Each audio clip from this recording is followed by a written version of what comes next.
There's a fundamental misunderstanding that keeps most of us trapped in endless seeking. We believe we must get somewhere, achieve something, become someone other than who we already are. If that just hit you in the chest, if you felt that truth land somewhere deep, then you're exactly where you need to be. I'm so glad you're here. Whether you're listening from your bed at 2 a.m, during your lunch break, or while walking through your neighborhood, take a moment to let me know in the comments where in this beautiful world you're joining us from. Here's what I want you to do right now. Grab something cozy, a soft blanket, maybe dim the lights. Find a position where you can truly settle in. Because what we're about to explore together over the next 3 hours isn't just information. It's transformation. We're going to discover why this endless chase for somewhere else is the very thing that keeps us from recognizing the completeness that's already here. And by the time we're finished, you'll understand why the ancient masters said that letting go isn't about losing anything. It's about finally receiving everything. This isn't just another video you'll forget tomorrow. This is an invitation to remember something you've always known, but perhaps forgotten, something that will change how you move through every single day. So settle in, breathe with me, and let's begin this journey home to yourself.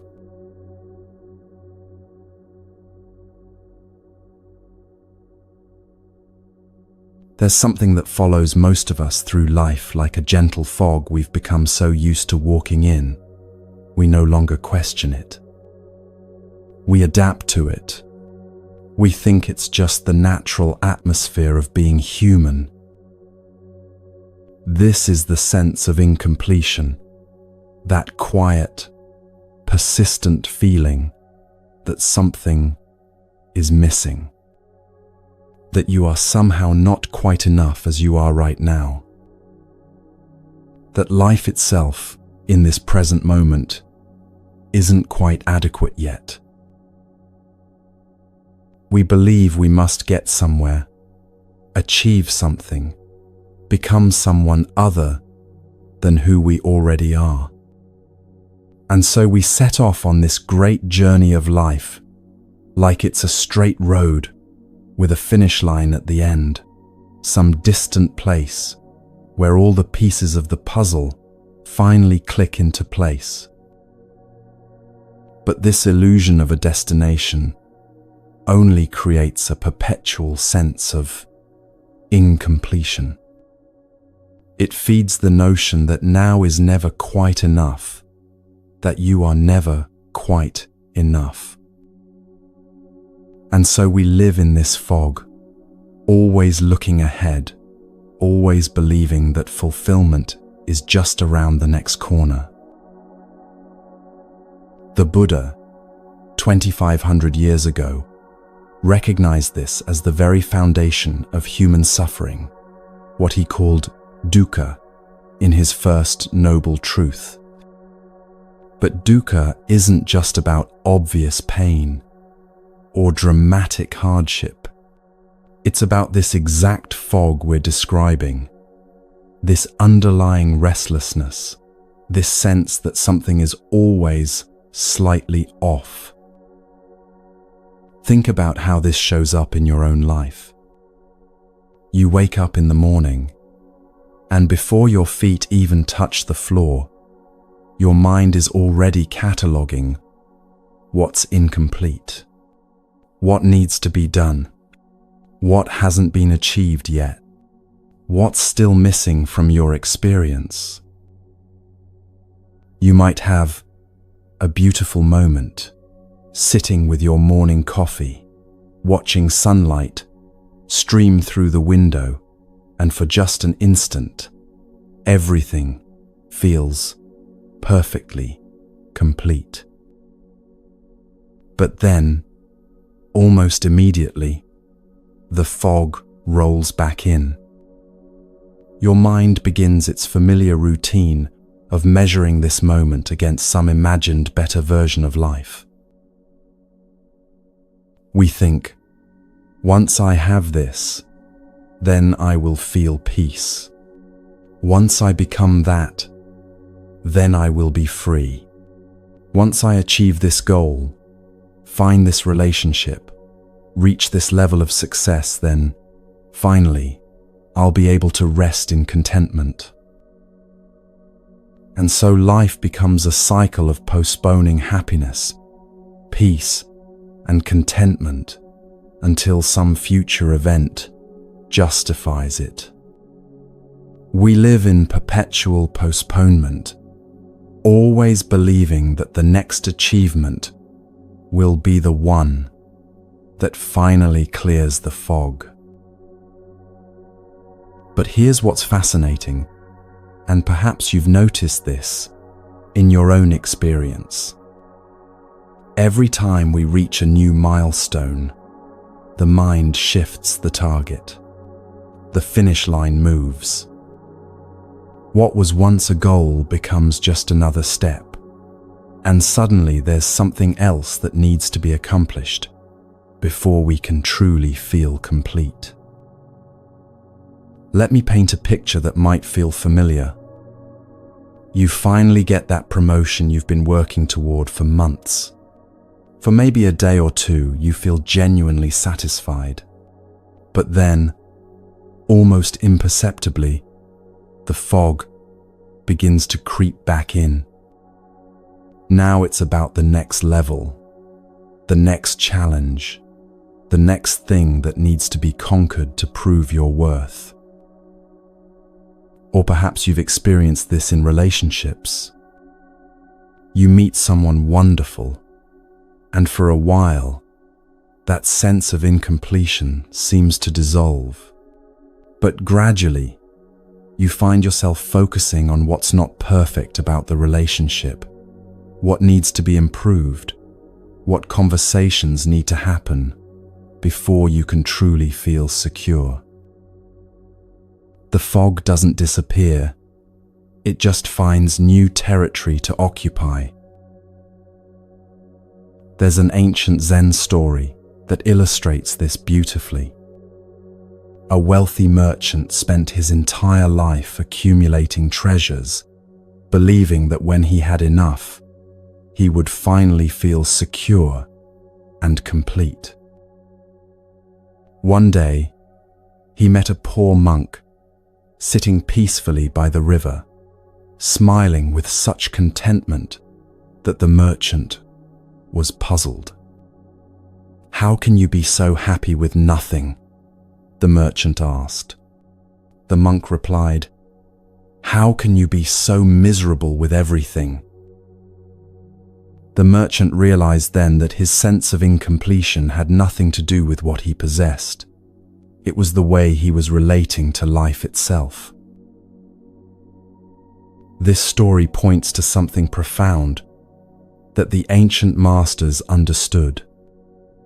The fog of incompletion isn't created by what we lack externally.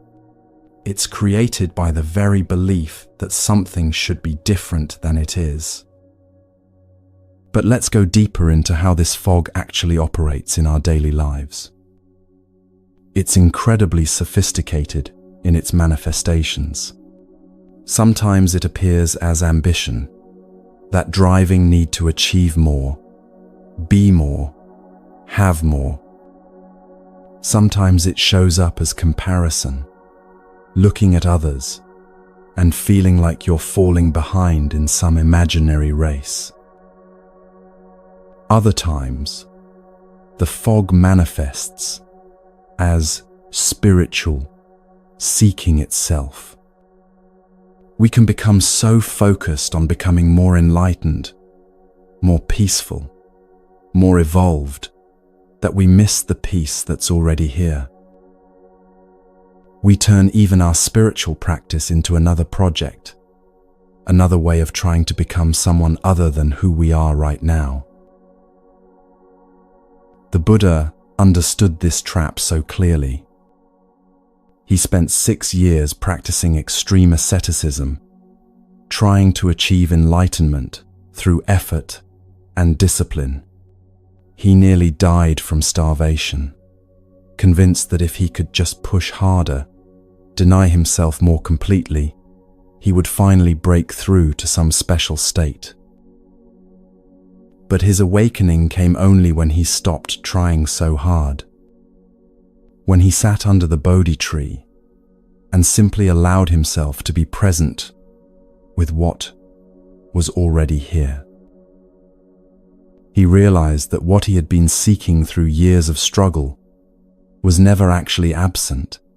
It had been obscured by the very effort to find it. This is the beautiful paradox at the heart of all genuine spiritual understanding. What we seek, we already are. What we think we lack has never actually been missing. The fog of incompletion is like a dream of thirst while sitting by a clear stream. We've become so accustomed to this fog that we think it's just part of being human. We wake up in it. We make decisions from within it. We plan our entire lives around trying to escape it.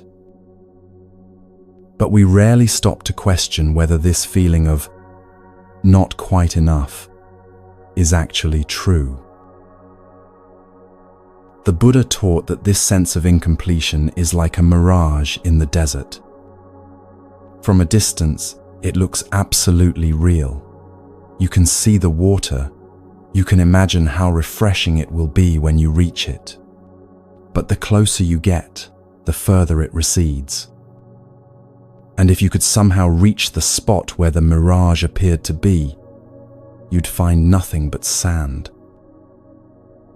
Our seeking often works the same way. We chase after experiences, relationships, achievements, spiritual states, all the while believing that they will finally give us the sense of completeness we're looking for. But when we reach them, we often find that the feeling of incompletion has simply found new reasons to persist. Consider how this plays out in the realm of material success. There's always another level of income that would make you feel truly secure, another possession that would finally bring satisfaction, another experience that would prove you're living life fully. The fog is endlessly creative in finding new objects for our seeking. But it's not just about material things. The fog can attach itself to emotional states too. If I could just feel more confident, then I'd be happy. If I could just get over this anxiety, then I'd be free. If I could just find inner peace, then my life would be complete. Do you see the pattern? It's always if this, then that. Always conditional. Always dependent on some future state or achievement. The fog convinces us that our well-being is hostage to circumstances aligning in just the right way. This doesn't mean that growth, love, or accomplishment are meaningless. It means that when we chase them from a place of lack, from within the fog of incompletion, we're always one step behind the peace we're seeking. Let me ask you something that might sound strange at first. What if nothing is actually missing?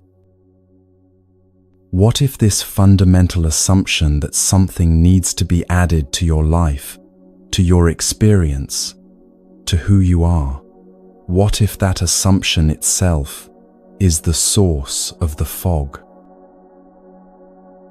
The Zen tradition has a beautiful teaching about this.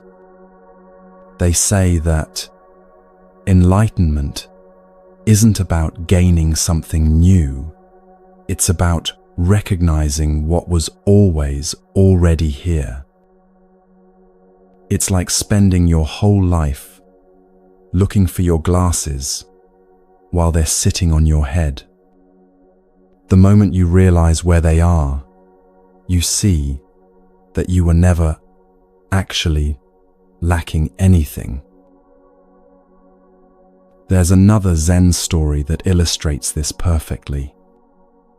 A student spent years traveling from teacher to teacher, seeking the ultimate spiritual experience. Finally, exhausted and discouraged, he sat down by a simple country road. An old woman approached and asked why he looked so sad. When he explained his long search for enlightenment, she smiled gently and said, "You poor man, you've been carrying your treasure with you all along, but you've been so busy looking for it elsewhere that you never noticed." But this realization can't be forced or manufactured. It arises naturally when we begin to see the fog for what it really is, not the weather, but a way of perceiving. Think about those moments in your life when the fog has lifted naturally, even if just for a few minutes. Maybe you were completely absorbed in a conversation with someone you love. Maybe you were walking in nature and suddenly felt perfectly at peace. Maybe you were creating something, cooking a meal, or simply sitting quietly. And for that moment, everything felt exactly as it should be. In those moments, were you actually lacking anything? Or were you simply present enough to notice the completeness that's always here? The fog teaches us to treat these moments as exceptions, pleasant breaks from the serious business of getting somewhere. But what if they're not exceptions at all? What if they're glimpses of what life actually feels like when we're not lost in the story of incompletion? What if those moments of natural contentment aren't special states to be achieved, but our actual nature to be recognized? What if the fog is the exception and clarity is the rule? The Buddha's insight was that our suffering doesn't come from what's happening to us. It comes from how we relate to what's happening. When we believe that this moment should be different, that we should feel different, that our lives should look different, that's when the fog thickens. But when we can be present with what is, without the constant commentary about what's missing or what needs to be fixed, something beautiful happens. The fog begins to thin all by itself. Not because we forced it away, but because we stopped feeding it with our resistance. There's another Zen story about a student who came to his master complaining about his meditation. "Master, my mind is so busy and distracted. When will I finally achieve the peace I'm seeking?" The master picked up a glass of muddy water and asked the student to make it clear. The student shook the glass vigorously, but this only made the water muddier. "Just let it sit," the master said quietly. As they watched together in silence, the mud gradually settled on its own, and the water became perfectly clear. This is how the fog of incompletion works. The more we struggle against it, the thicker it becomes. But when we simply notice it without trying to fix it or escape it, it begins to settle naturally.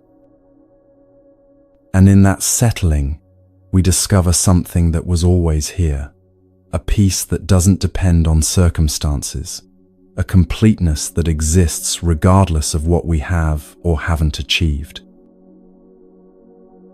The ancient Buddhist texts speak of something called our original nature, the awareness that exists before all the stories about what's wrong or missing. This isn't some mystical concept, but something as immediate and present as your breath. It's the consciousness that's aware of the fog, the space in which all experiences arise and pass away. When we rest in this awareness, even for a moment, we realize something profound. The awareness itself has never been incomplete. It's been witnessing all our seeking, all our striving, all our sense of lack, but it has remained untouched by any of it. Like space itself, which contains all things, but is never limited by what it contains. This isn't about becoming passive or giving up on growth and dreams. It's about recognizing that your worth, your peace, your fundamental okayness doesn't depend on external validation. When you know this, really know it, you can still pursue goals and dreams, but from a completely different place. Not from desperation or lack, but from joy and natural expression. The ancient masters understood that when we act from a sense of already being whole, the world responds differently to us. We're no longer grasping or demanding or trying to prove ourselves. We're simply expressing what's already complete within us. And this energy of fullness rather than lack, creates entirely different results in our lives. As we sit here together in this moment, I want you to try something. Just for the next few breaths, let go of the story about what's missing from your life. Let go of the narrative about what you need to become or achieve to finally be okay. Just be here, breathing, aware, present. Can you feel it? That subtle shift when you're not trying to get somewhere else? When you're not measuring this moment against some imagined better version? This is what it feels like when the fog begins to lift. This is the clear air that's always been here, patiently waiting beneath the clouds of seeking. The truth is, you've never actually been incomplete. You've only been walking in a fog that made it seem that way. And fog, no matter how thick it appears, can never actually touch the sun. It can only temporarily obscure our view of what was always already shining.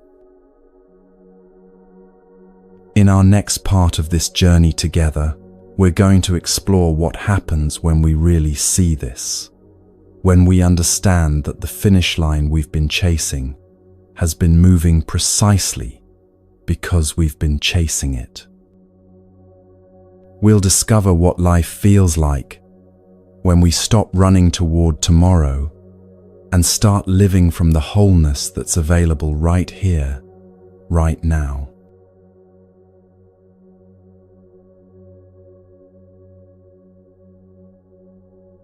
There's something almost magical about the way our minds work when it comes to goals and achievements. We set our sights on something, a promotion, a relationship, a financial milestone, a personal breakthrough, and we pour our energy into reaching it. We tell ourselves, once I have this, then I will feel peace. Once I achieve that, then I will be truly happy. Once I reach this level, then I can finally rest in contentment. And here's the beautiful, mysterious, and sometimes frustrating truth about being human. Every time we reach a new milestone, the mind shifts the target. The finish line moves. What was once a goal becomes just another step, and suddenly there's something else that needs to be accomplished before we can truly feel complete. It's as if we're running a race where the finish line has legs of its own, always staying just ahead of us, no matter how fast we run. And so life becomes a cycle of postponing happiness, peace, and contentment until some future event justifies it. The Buddha, in his profound understanding of human nature, called this the second noble truth, that the root of suffering is attachment, or tanha in Sanskrit. But tanha isn't just about being attached to things. It's about being attached to the idea that our well-being depends on external conditions. It's about believing that we can't be truly okay until something outside ourselves changes or improves. Let me share with you how this plays out in the most ordinary and relatable ways. Maybe you remember when you were younger, thinking that if you could just get your driver's license, you'd feel free and independent. And for a brief moment when you first held those keys, maybe you did feel exactly that way. But then, almost without noticing, the focus shifted to having your own car, and then a better car, and then perhaps a house to park it in. Or think about your career journey. There was probably a time when reaching a certain position seemed like it would solve everything. You imagined how confident you'd feel, how secure, how respected. And when you finally got there might have been a brief moment of satisfaction. But then the mind began its familiar dance. Now it was about the next level, the next challenge, the next achievement that would prove your worth once and for all. This isn't a flaw in your character or a sign that you're doing something wrong. This is simply how the mind operates when it believes that contentment is conditional. It's like a sophisticated search engine that's constantly scanning for what's missing, what needs to be improved, what gap needs to be filled next. There's an ancient Zen story about a successful businessman who worked tirelessly for years to build his company. He told himself that once he reached a certain level of success, he would finally be able to relax and enjoy life. When he achieved that goal, he felt satisfied for exactly 3 days. On the 4th day, he found himself lying awake at night, worrying about his competitors and planning his next expansion. Confused and frustrated, he visited a Zen master. "Master, I achieved everything I thought I wanted, but I'm still not at peace. What's wrong with me?" The master smiled and pointed to a cat chasing its own tail in the garden. "Tell me," the master said, "when do you think that cat will catch what it's chasing?" The businessman watched for a moment and then understood. As long as he was chasing happiness, it would always stay just ahead of him. But let's dive deeper into how this cycle of conditional contentment actually operates in our daily lives. It's remarkably subtle and sophisticated in its manifestations. In relationships, we might think, once I find the right person, then I'll feel complete. And when we do find someone wonderful, there's often a honeymoon period where this seems to be true. But gradually, the mind begins to find imperfections, things that need to be worked on, conversations that need to happen, changes that need to be made before the relationship can be truly satisfying. With our health and fitness, we set a goal weight or a fitness milestone, believing that reaching it will finally make us feel confident and attractive. But even when we achieve it, there's usually something else that needs attention.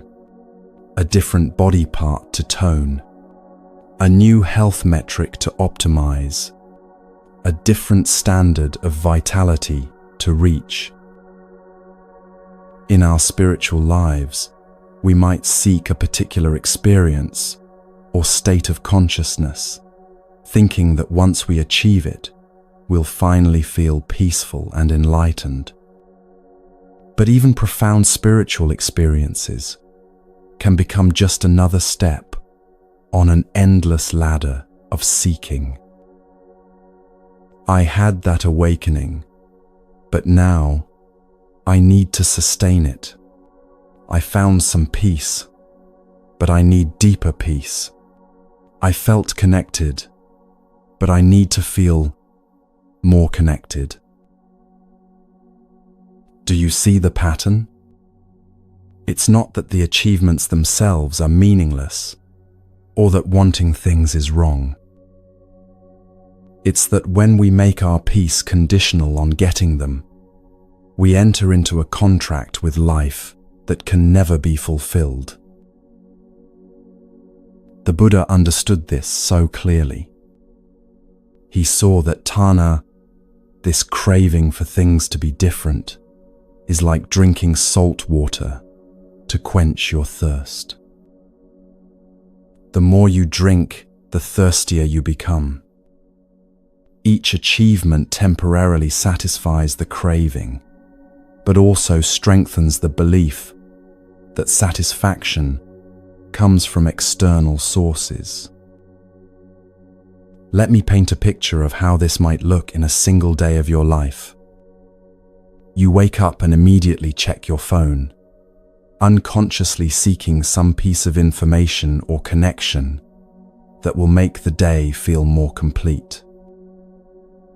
At breakfast, you might find yourself already planning what needs to be accomplished to make the day worthwhile. At work, you focus on tasks that will bring you closer to your next goal, your next milestone, your next proof of progress.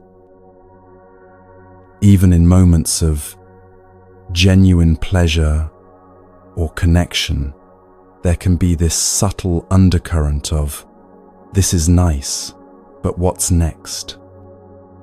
This feels good, but how can I make it last? This is beautiful, but what do I need to do to have more experiences like this?"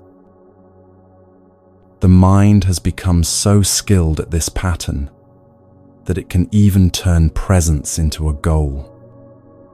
I need to be more mindful. I should meditate more consistently.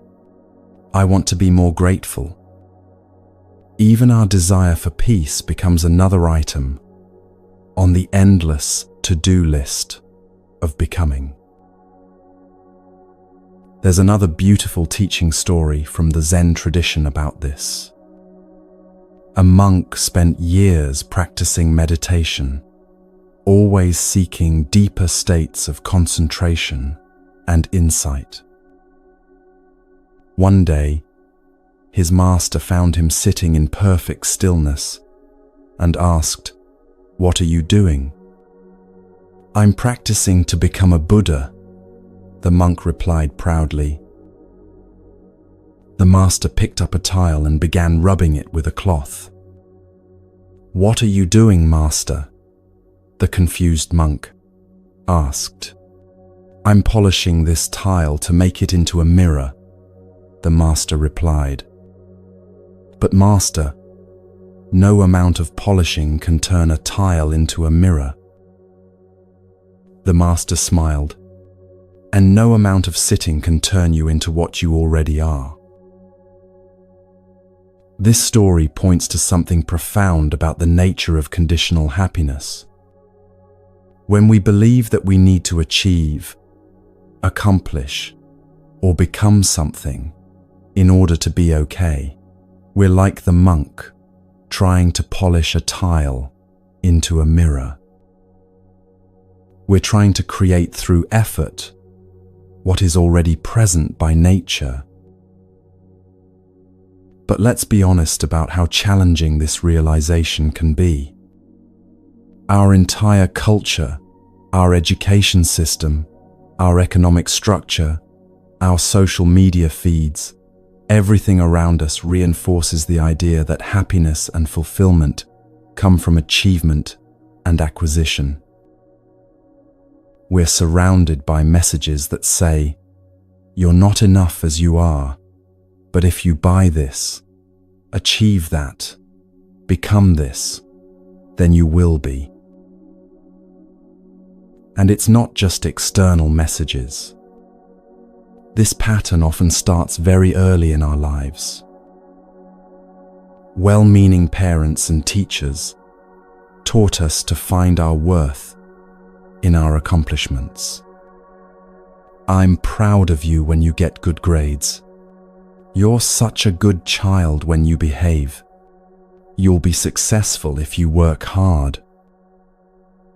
Love and approval became conditional on performance, and we internalized this as the way life works. So when we find ourselves caught in this cycle of moving finish lines, it's important to have compassion for how natural and understandable this pattern is. We're not failing at life. We're not broken or flawed. We're simply operating from a learned belief about where happiness comes from. The Buddhist teaching of Tanha helps us understand that this craving isn't a personal failing, it's a fundamental misunderstanding about the nature of satisfaction. We keep looking for a permanent solution in temporary experiences. We keep trying to build a foundation of contentment on the shifting sands of external circumstances. But here's where the teaching becomes truly liberating. The Buddha didn't say that craving was bad or that we should never want anything. He said that understanding the nature of craving is the key to freedom. When we really see how this pattern operates, when we witness it with clarity, rather than being unconsciously driven by it, something begins to shift. Imagine for a moment what it would feel like to pursue your goals and dreams without the desperate edge of, "I need this to be okay." What would it be like to work towards something you desire, while simultaneously knowing that your fundamental well-being doesn't depend on achieving it? This isn't about becoming passive or giving up on growth and accomplishment. It's about recognizing the difference between natural expansion and desperate seeking. When a flower grows toward the sun, it's not because the flower thinks it's inadequate as it is. It grows because growth is its nature, because expansion and expression are inherent to life itself. There's a profound difference between creating from joy and creating from lack. When we act from the knowing that we're already complete, our actions become an expression of that completeness rather than an attempt to achieve it. The energy is entirely different. The results are entirely different. And most importantly, our experience of the process is entirely different. The trap of conditional contentment is that it turns life into a perpetual delay.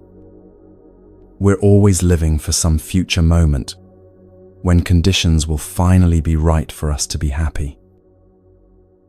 But life is happening now.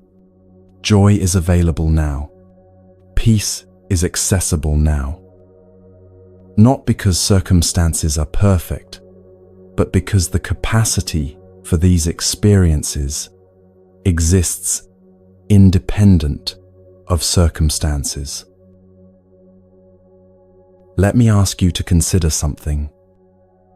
Think of a moment in your life when you felt genuinely content, truly at peace, completely satisfied with what was happening. It might have been a quiet moment in nature, a deep conversation with a friend, a creative experience where you lost track of time, or simply a peaceful morning when everything felt exactly right. In that moment, were you lacking anything? Or were you simply present enough to notice the fullness that was already there? Were you happy because you had achieved something? Or were you happy because you had temporarily stopped needing to achieve anything? These moments are clues. They're glimpses of what life feels like when we're not caught in the cycle of conditional happiness. They show us that contentment isn't something we create through effort. It's something we uncover by removing the obstacles we've placed in front of it. The Buddha's insight about attachment doesn't mean we should avoid having preferences or stop setting goals. It means we can hold our preferences lightly, pursue our goals joyfully, and engage with life fully, while knowing that our deepest fulfillment doesn't depend on any particular outcome. This is perhaps one of the most practical teachings in all of Buddhism. When we understand that the finish line keeps moving precisely because we're chasing it, we can begin to run a different kind of race. We can engage with life's adventures and challenges from a place of playfulness rather than desperation, curiosity rather than craving, expression rather than seeking. And here's what's beautiful about this shift. When we stop making our peace conditional on external achievements, we often find that our capacity for achievement actually increases. When we're not grasping desperately for results, when we're not driven by the fear of not being enough, we can act with more clarity, more creativity, more authentic power. As we continue this journey together, we're going to explore what happens when we stop chasing the moving finish line and instead discover the completeness that's been here all along.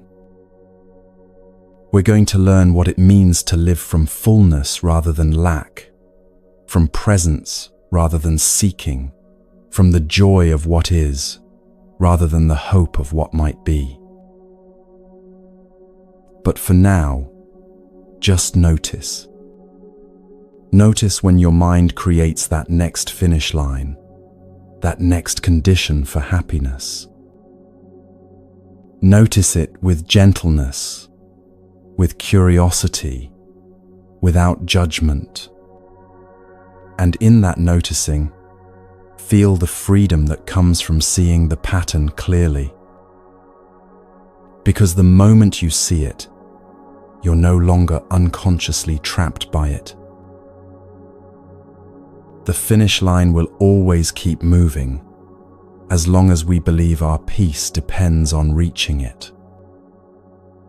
But when we discover that peace was never ahead of us, but always within us, the whole game changes. We're no longer running towards some distant goal. We're simply walking, peacefully and joyfully, in the direction our hearts want to go.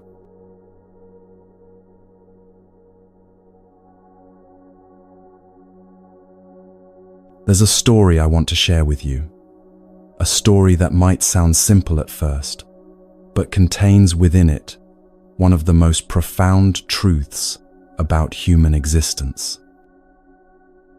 It's the story of a wave in the ocean that spent its entire existence trying desperately to become water. Picture this wave, if you will. It moves with tremendous urgency across the vast ocean, convinced that somewhere ahead, in some perfect moment, through some perfect effort, it will finally achieve its deepest longing.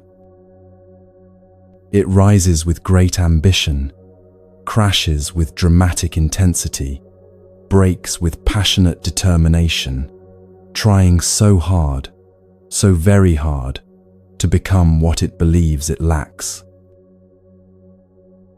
The wave looks around and sees other waves that seem more graceful, more powerful, more beautiful. If only I could be like that wave, it thinks. If only I could rise higher, crash more magnificently, create more impressive displays of foam and spray. And so it pushes itself, strives harder, becomes more urgent in its movements, more desperate in its efforts. But here's what the wave doesn't realize, what it has never realized, in all its urgent seeking. It has always been water from the very beginning. Every molecule of its being, every drop of its essence, every particle of its existence has always been exactly what it was trying so desperately to become. This is the beautiful, tragic, and ultimately liberating story of most human lives. We are waves who have forgotten we are water. We spend our days moving with urgency, rising with ambition, crashing with frustration, breaking with disappointment, all in pursuit of something we have never actually been without. In the Zen tradition, there's a teaching that speaks directly to this profound misunderstanding. It's the doctrine of Buddha nature, the understanding that you are already enlightened, you just don't know it yet. Not enlightened as some future achievement, not enlightened as something you need to earn or deserve, but enlightened as your very nature, as what you most fundamentally are. But let's explore what this really means in the texture of your daily life. Because this isn't just a beautiful metaphor or an abstract spiritual concept. This is about recognizing something so immediate, so present, so intimately yours that you've been overlooking it, your entire life. Think about how you wake up in the morning. Before your feet touch the floor, before you check your phone, before you begin the familiar inventory of what needs to be done and what hasn't been accomplished yet, there's a moment of pure awareness. A consciousness that simply knows it exists, that simply recognizes it's awake, that simply is present to the fact of being alive. In that moment, before the wave begins its urgent movement across the ocean of the day, you are like still water, complete, whole, lacking nothing. But then, almost immediately, the familiar patterns begin. The wave starts moving, seeking, striving, trying to become something other than what it naturally is. There's an ancient Zen story about a master who was approached by a student seeking enlightenment. "Master, I have been practicing for years, but I still haven't achieved awakening. What must I do?" The master looked at him kindly and asked, "Who is it that wants to achieve awakening?" The student was confused. "I do, of course." "And who is this I that seeks?" The master continued. "Who is aware of the seeking? Who knows that enlightenment is desired?" As the student sat with these questions, something began to dawn on him. The very awareness that knew about seeking, that was conscious of the desire for enlightenment, that was present to all his spiritual efforts, this awareness had never been unenlightened. It had been there before he started seeking, during all his seeking, and would be there whether he found what he was looking for or not. Like the wave suddenly recognizing it had always been water, the student realized he had always been what he was seeking. But let's bring this understanding down to earth, into the ordinary moments where we actually live our lives. Consider how often you find yourself thinking, "I need to be more confident." But who is it that recognizes the lack of confidence? Who is aware enough to notice that confidence seems absent? The very awareness that can observe the feeling of uncertainty is itself utterly certain of its own existence. It's like water noticing it feels dry while remaining completely wet. Or perhaps you often think, "I need to find inner peace." But consider this carefully. What is it that's aware of the absence of peace? What is it that notices the agitation, the restlessness, the seeking for something calmer? The awareness that can observe the turbulence is itself perfectly still, like the deep ocean that remains undisturbed even when waves crash on its surface. This is what the Buddha meant when he taught about Buddha nature. Not that you need to become enlightened, but that the very capacity for enlightenment, the awareness, the consciousness, the presence that you are, has never been damaged or diminished by any experience you've had.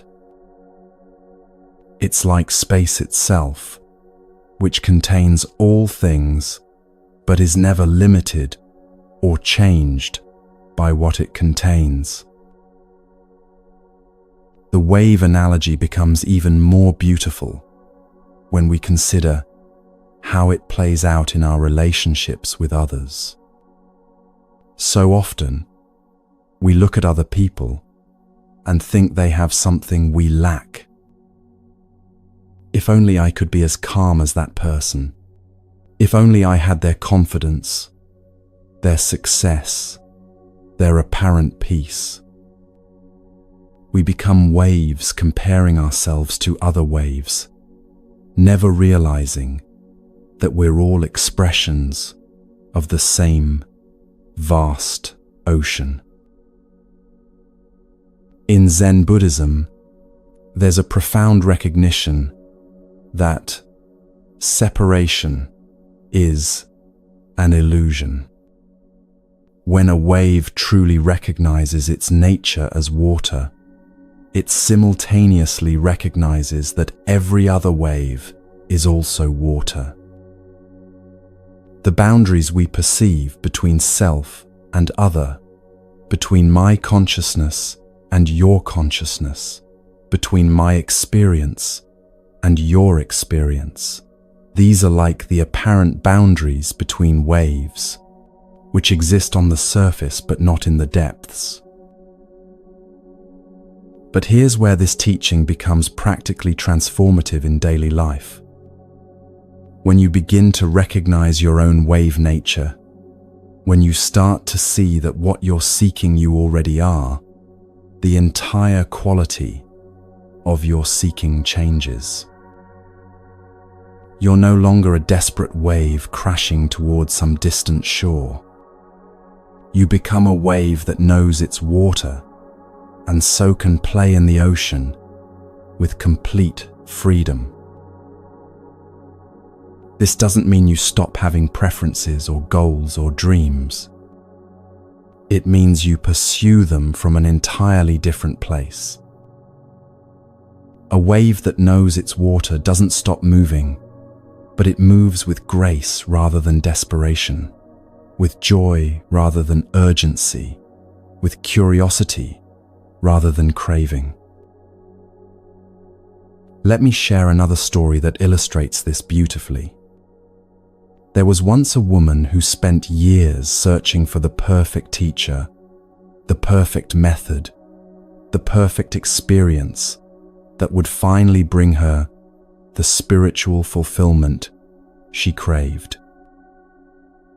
She traveled to distant monasteries, studied ancient texts, practiced complicated techniques, always feeling like she was just one step away from the breakthrough she needed.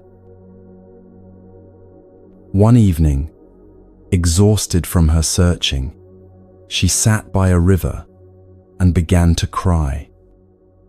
"I've tried everything," she said to herself. "I've done everything I know how to do, and I still don't feel enlightened. What's wrong with me?"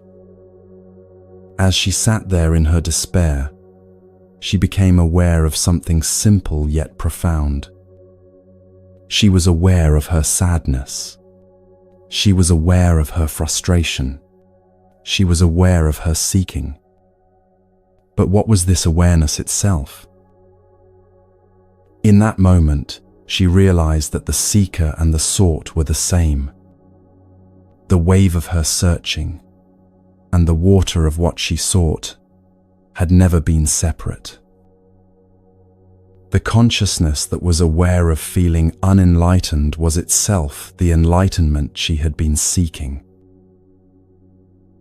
Like suddenly recognizing that you've been wearing your glasses while searching for them, she saw that she had always been what she was looking for.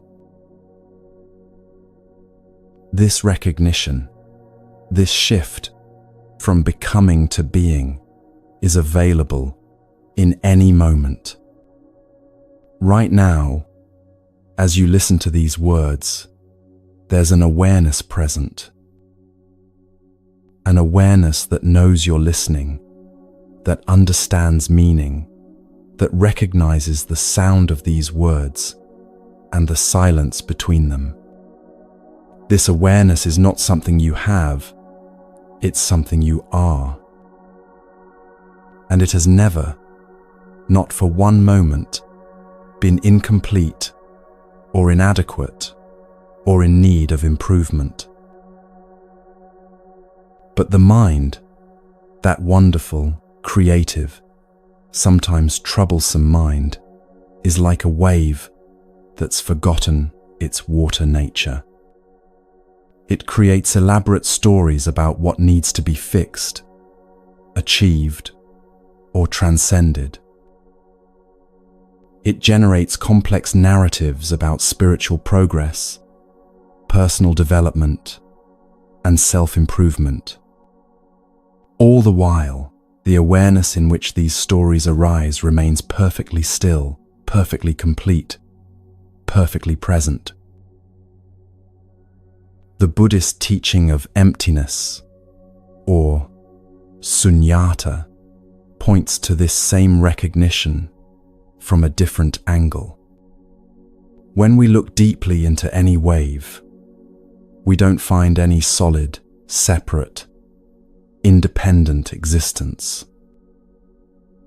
We find only water, temporarily taking the form of a wave, but never separate from the ocean that is its source and substance. In the same way, when we look deeply into this sense of being a separate self seeking fulfillment, we don't find any solid, independent seeker.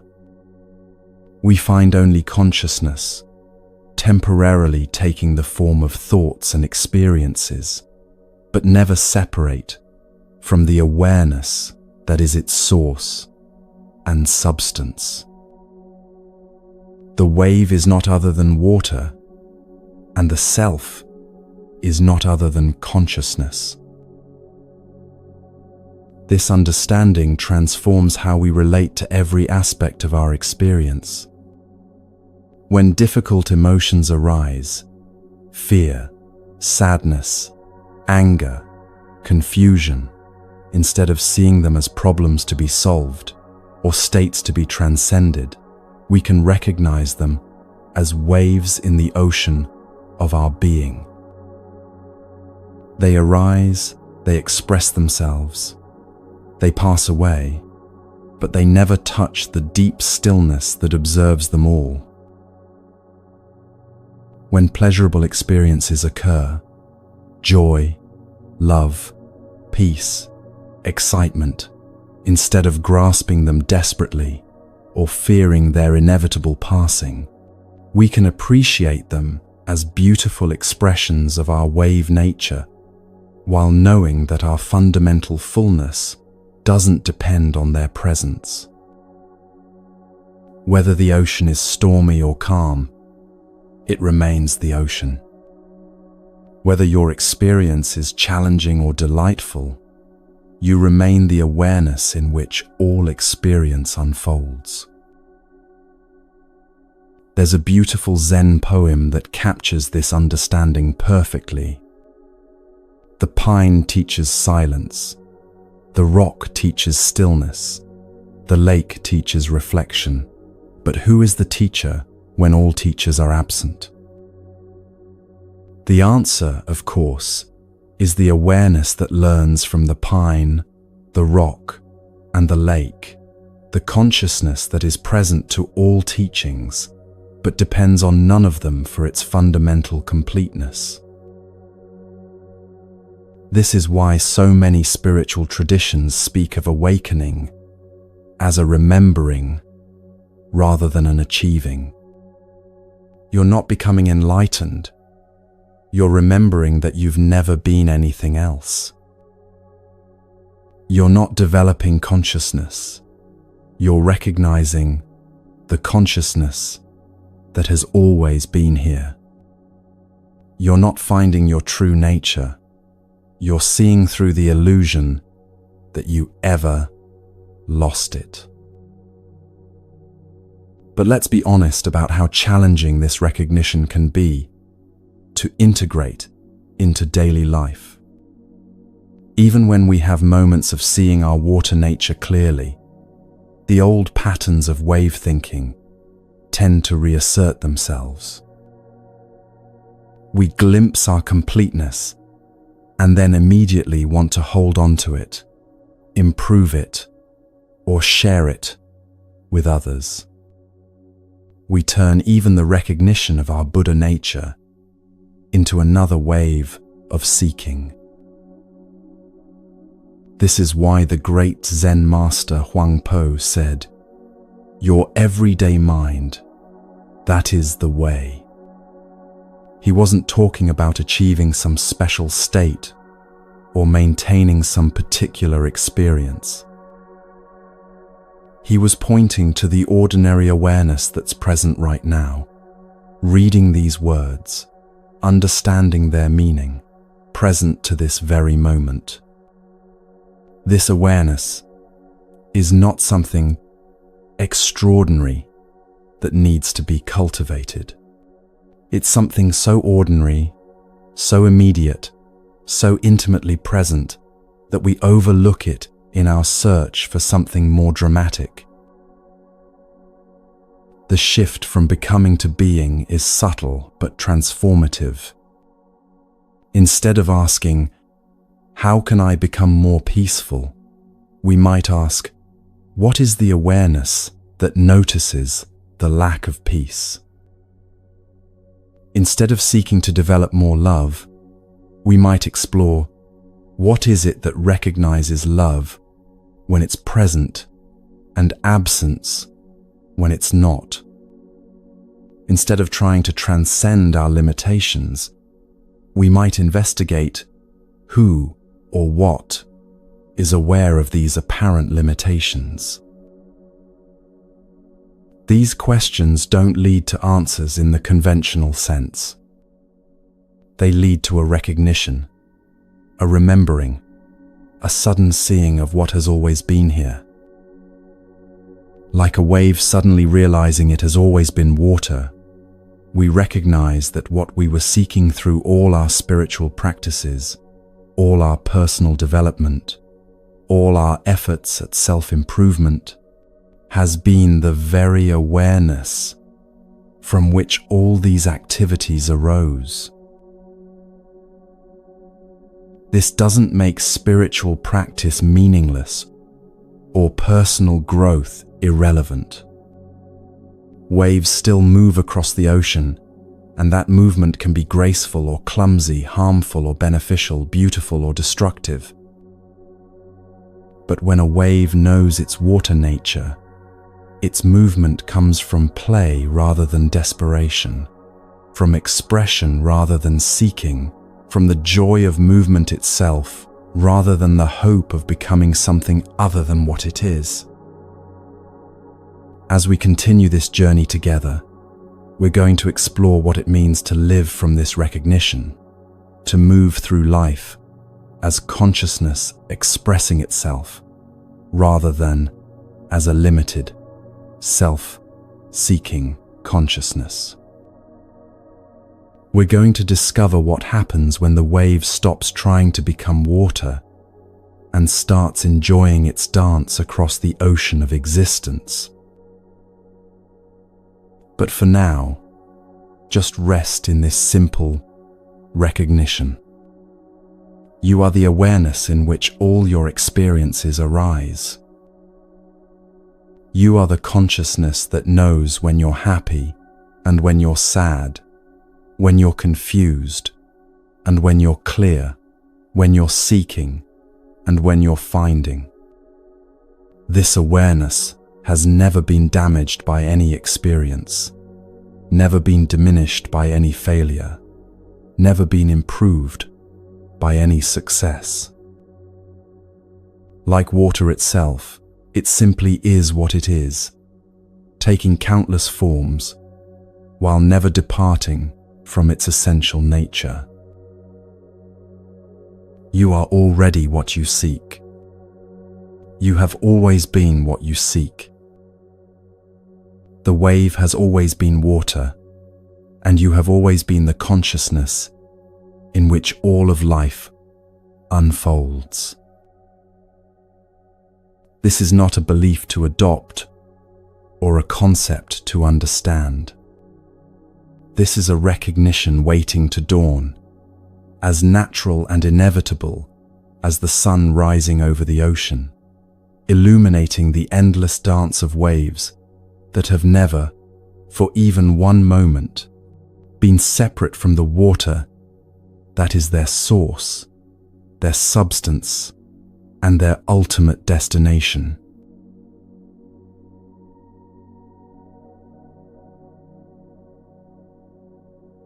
Here's something that might shift the way you see everything that's happening in your life right now.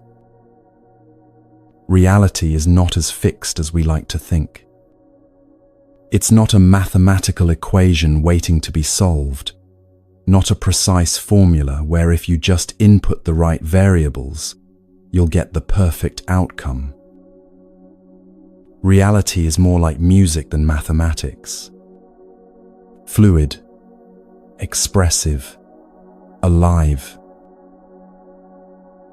And like music, life doesn't arrive at a particular point to make sense. Its meaning is in the unfolding, the rhythm, the presence. A symphony doesn't exist for the final note. A jazz improvisation doesn't pour all its beauty into the last chord. The meaning, the aliveness, the very essence of music lives in every moment of its expression. This understanding changes everything about how we relate to our daily experience. Instead of treating life like a problem to be solved, we can begin to experience it like a song to be danced with.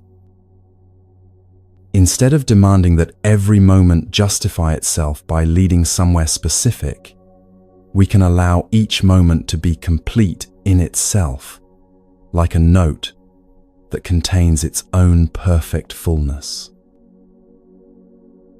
The Buddha understood this fluid nature of existence so deeply that he made it one of the 3 fundamental characteristics of all experience. He called it anicca, impermanence.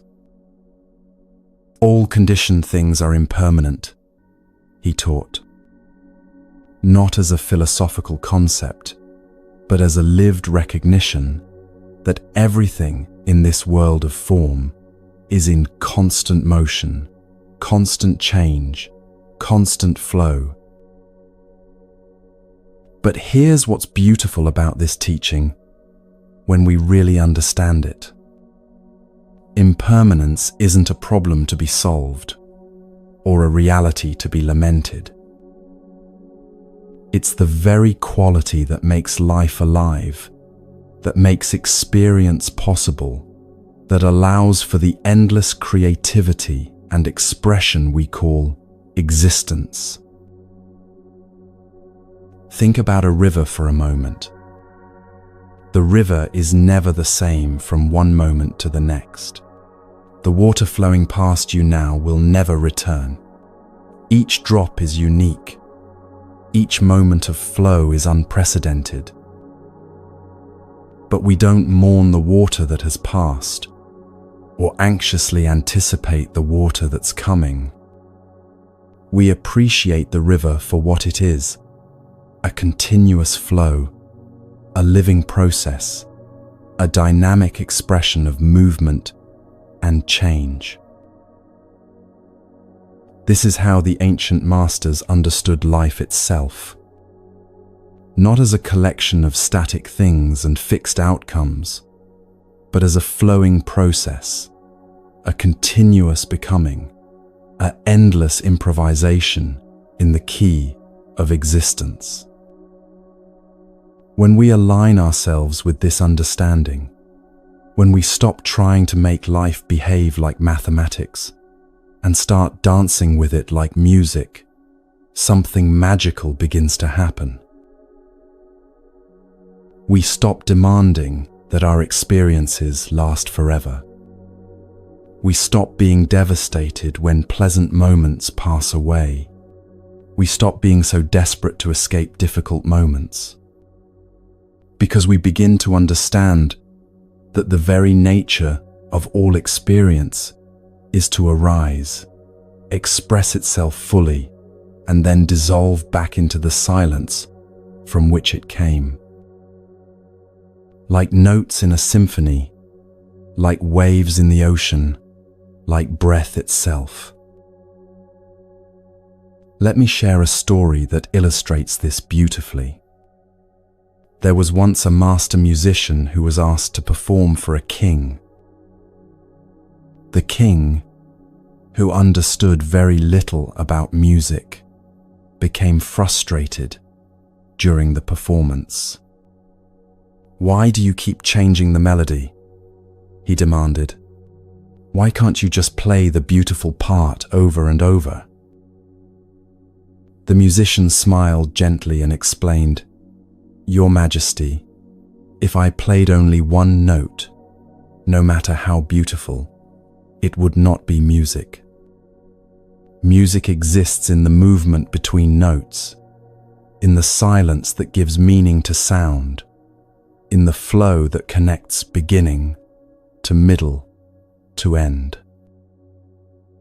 The king listened more carefully and began to hear what the musician meant. The beauty wasn't in any single moment, but in the way all the moments wove together into something larger than any of its parts. This is exactly how life works when we understand its musical nature. We stop trying to freeze the beautiful moments and make them permanent. We stop trying to skip over the challenging passages and get to the parts we prefer. Instead, we begin to appreciate the entire composition, the way joy gives meaning to sorrow, the way rest gives meaning to activity, the way silence gives meaning to sound. The Buddhist teaching of impermanence reveals something profound about why we suffer. We suffer not because things change, but because we resist their changing. We treat life like a mathematical equation that should give us consistent results, and then we feel betrayed when the music of existence keeps flowing into new movements. Imagine trying to hold on to a note in a symphony and refusing to let the music continue. You'd miss the entire rest of the piece. Or imagine insisting that a river stop flowing so you could keep your favorite water in place. You'd destroy the very thing that makes the river beautiful. This is what we do when we try to make permanent what is inherently impermanent. When we grasp desperately at good times, trying to make them last forever. When we resist difficult times, refusing to let them be part of our story. When we demand that people, circumstances, and our own internal states remain fixed and predictable. We're asking music to behave like mathematics, and then wondering why life feels so stressful and unsatisfying. But there's another way to live, a way that flows with the musical nature of existence rather than fighting it. The Taoists call it Wu Wei, which means non-forcing or effortless action. It's the art of moving with life's rhythm rather than against it, of dancing with change rather than wrestling with it. When you watch a skilled dancer, you notice something beautiful. They're not fighting the music or trying to impose their own rhythm on it. They're listening deeply, feeling the beat, allowing the music to move through them and express itself as movement. The result is grace, beauty, a perfect harmony between the dancer and the dance. This is how we can learn to live. Not as people trying to control the music of existence, but as dancers who've learned to listen so deeply to life's rhythm that our actions become a natural expression of its flow.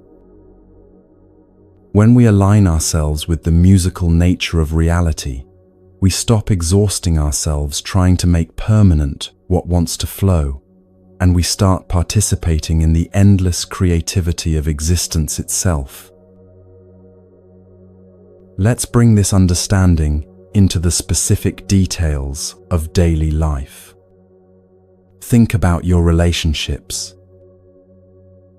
How often do you find yourself trying to freeze beautiful moments with loved ones, trying to make them permanent, or demanding that people remain exactly as they were when you first fell in love with them?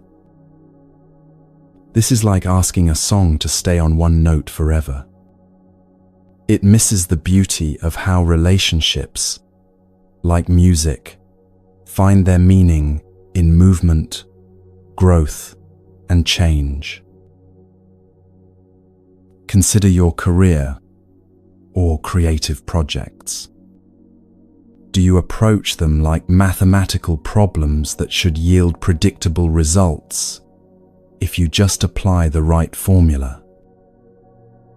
Or can you see them as improvisational jazz pieces where the beauty emerges from your willingness to respond creatively to whatever arises? Think about your emotions and internal states. How much energy do you spend trying to maintain good moods and eliminate difficult feelings? What would it be like to treat your emotional life like a piece of music, where every feeling, joy, sadness, anger, peace, confusion, clarity, is a note that belongs in the larger composition of your human experience? There's a profound freedom that comes from embracing the musical nature of existence. When you no longer need to control the rhythm, when you stop demanding that life follow your preferred melody, you become available to participate in something much larger and more beautiful than anything you could have composed on your own. You become part of the cosmic improvisation that's been playing since the beginning of time. The ancient Zen masters understood this so deeply. They would often speak of just sitting, not trying to achieve any particular state or reach any specific goal, but simply being present to whatever was arising in this moment.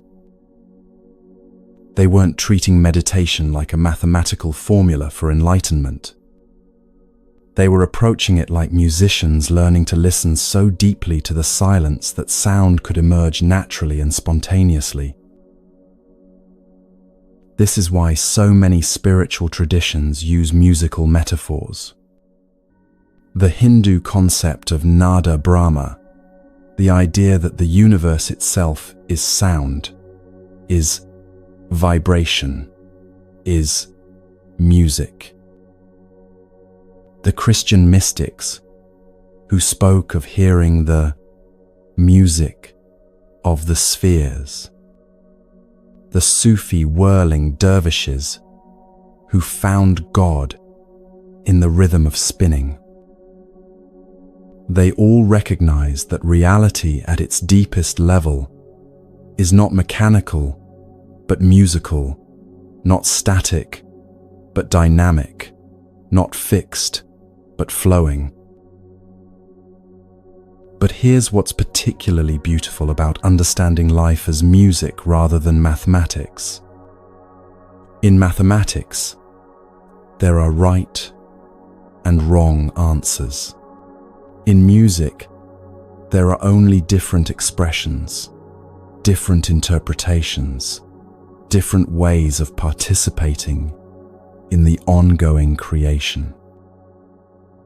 When you make a mistake in mathematics, you've failed. When you hit a wrong note in jazz, you've just found a new place to take the improvisation.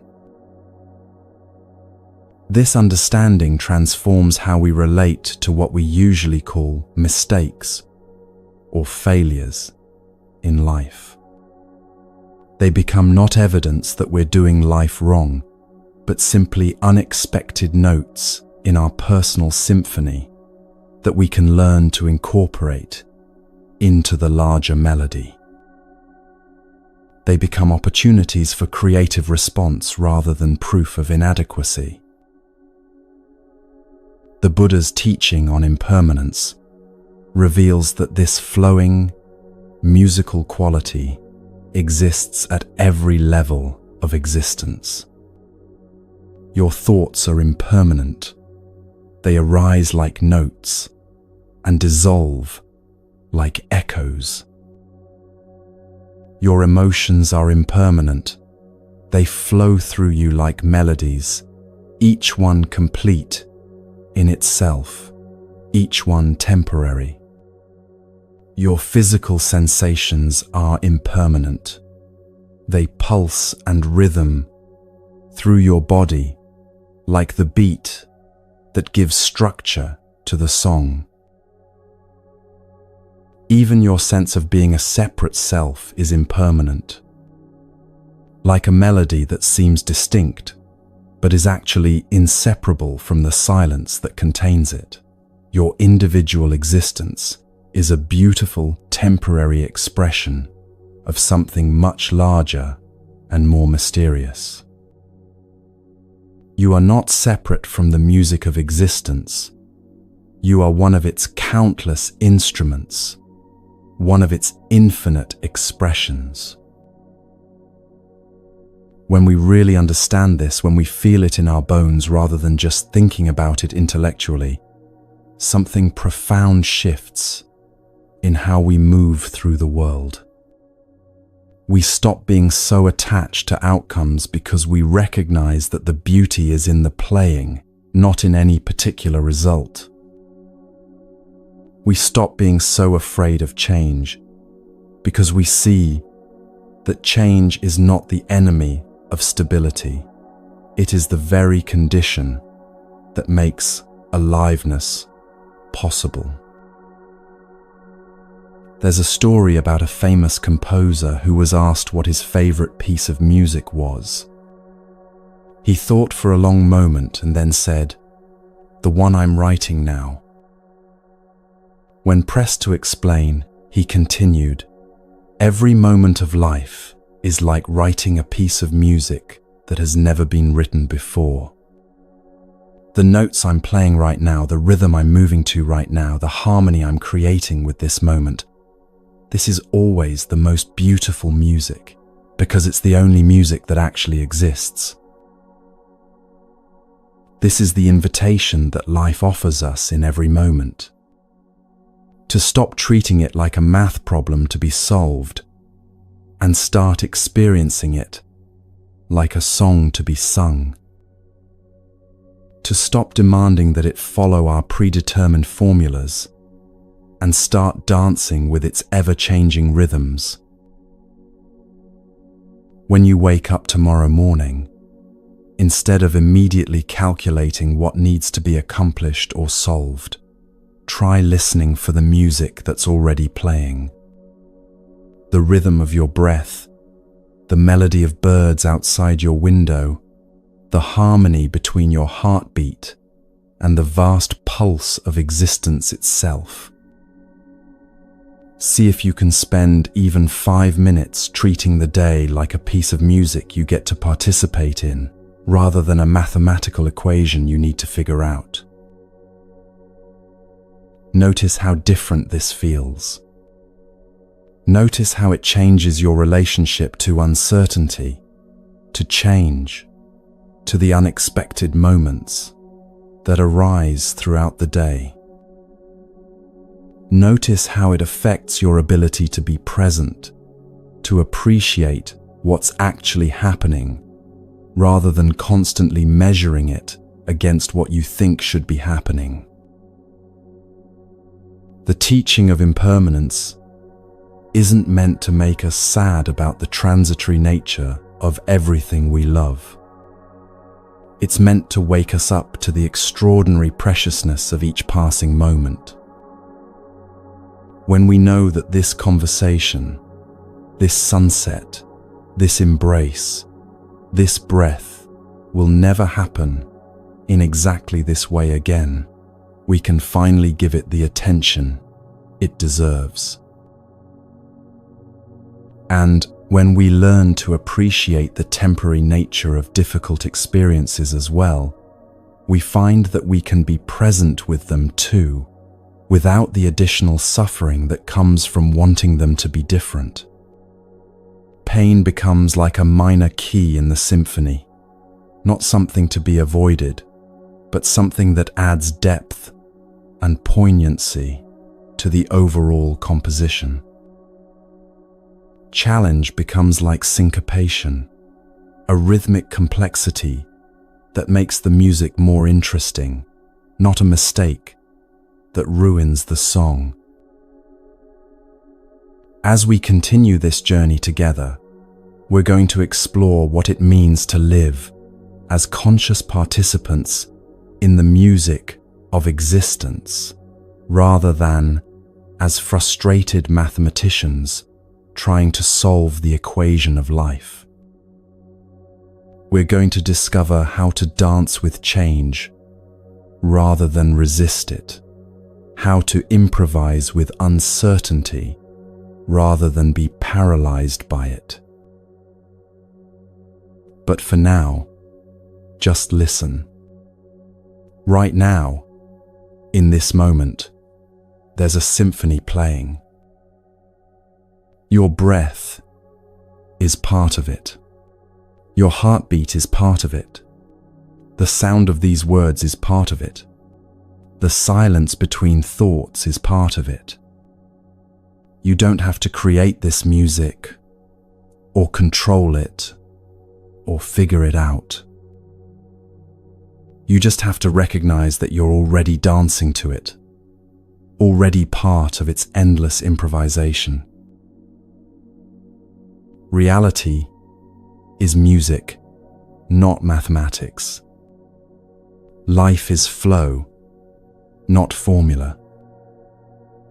And you are both the instrument and the musician, both the dancer and the dance, both the note and the silence that gives it meaning.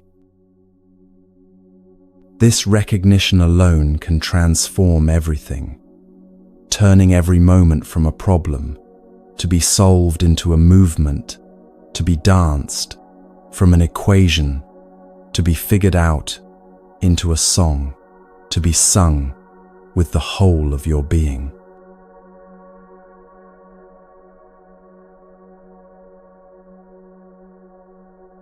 There's a simple truth that can revolutionize how you move through every single day of your life. It's this: you don't smile because the world is kind. You smile, and the world often returns the gesture.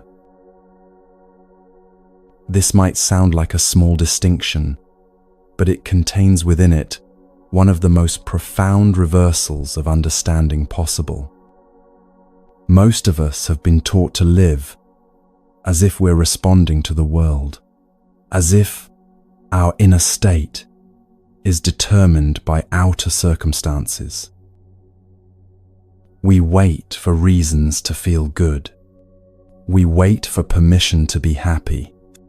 We wait for evidence that it's safe to be peaceful.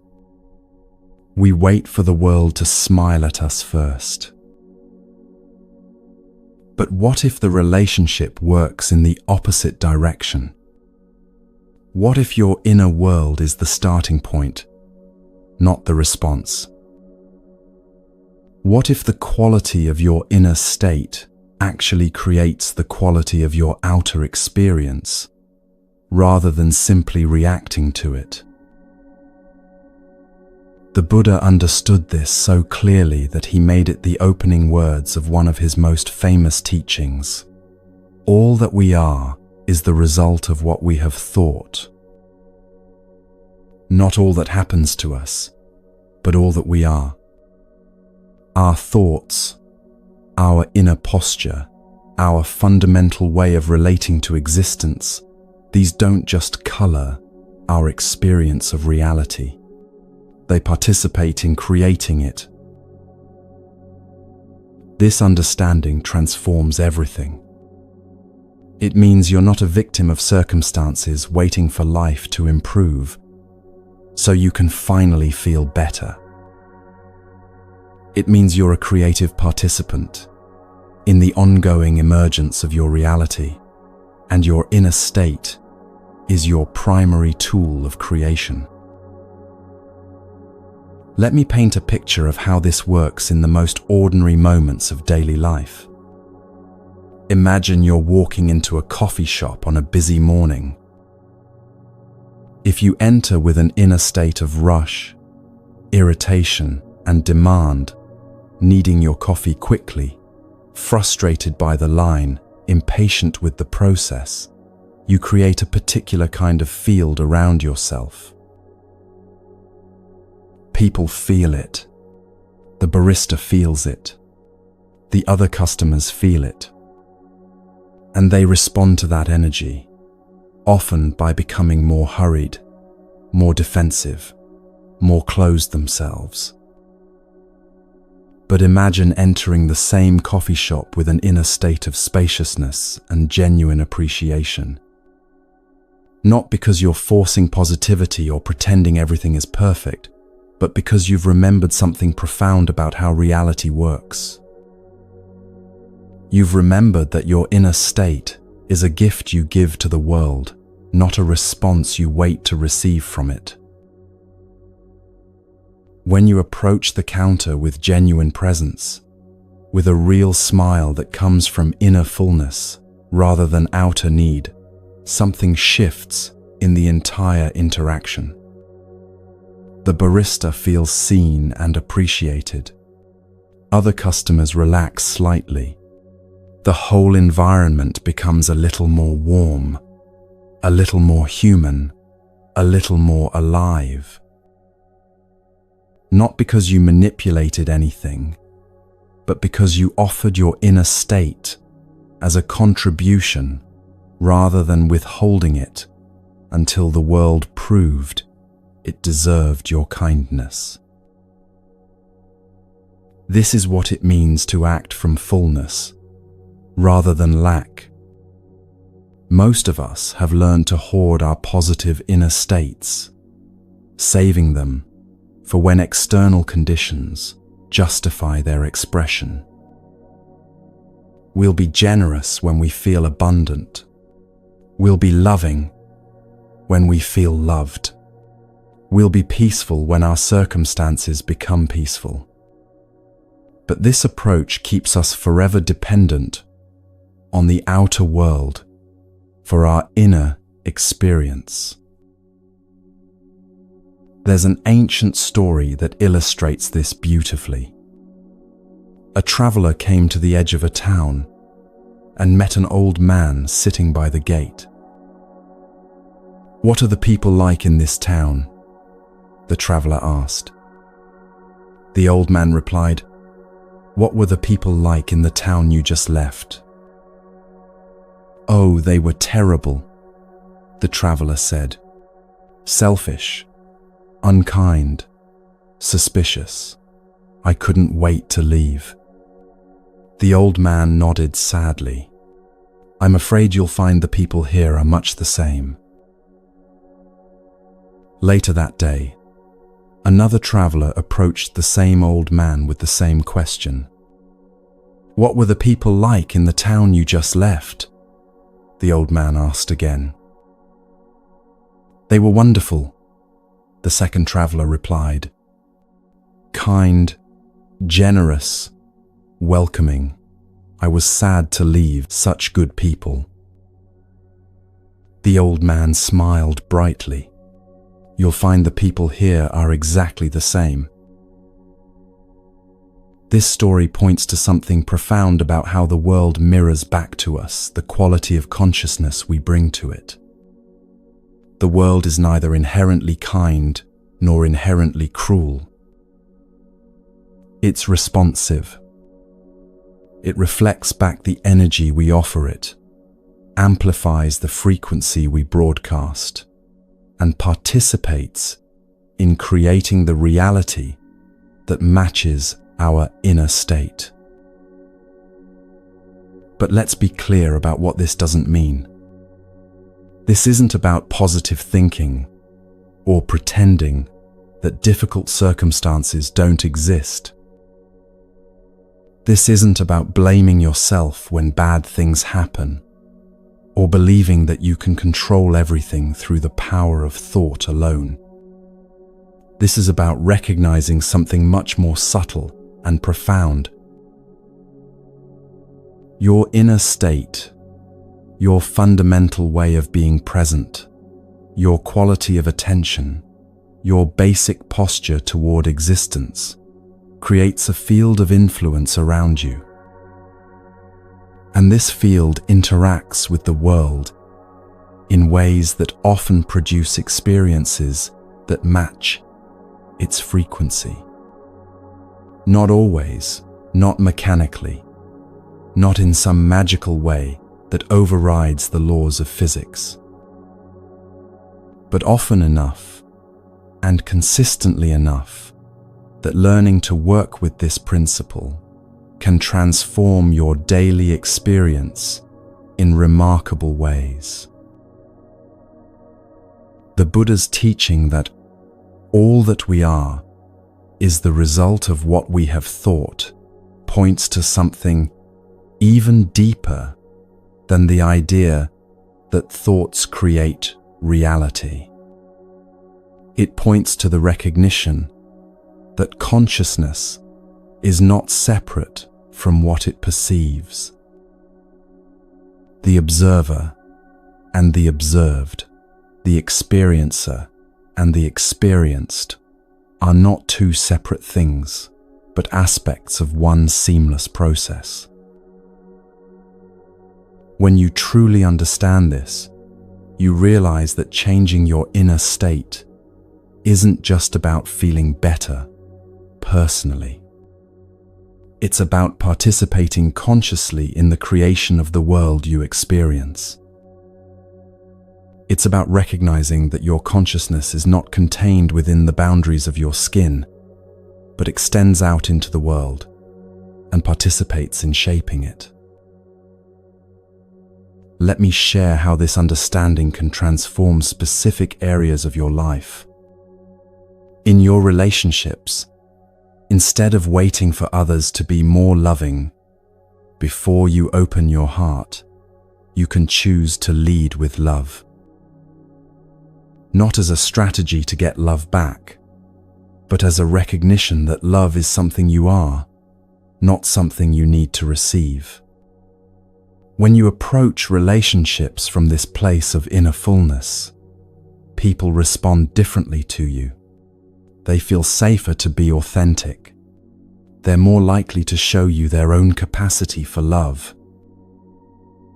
Not because you manipulated them, but because you created an environment where love can naturally flourish.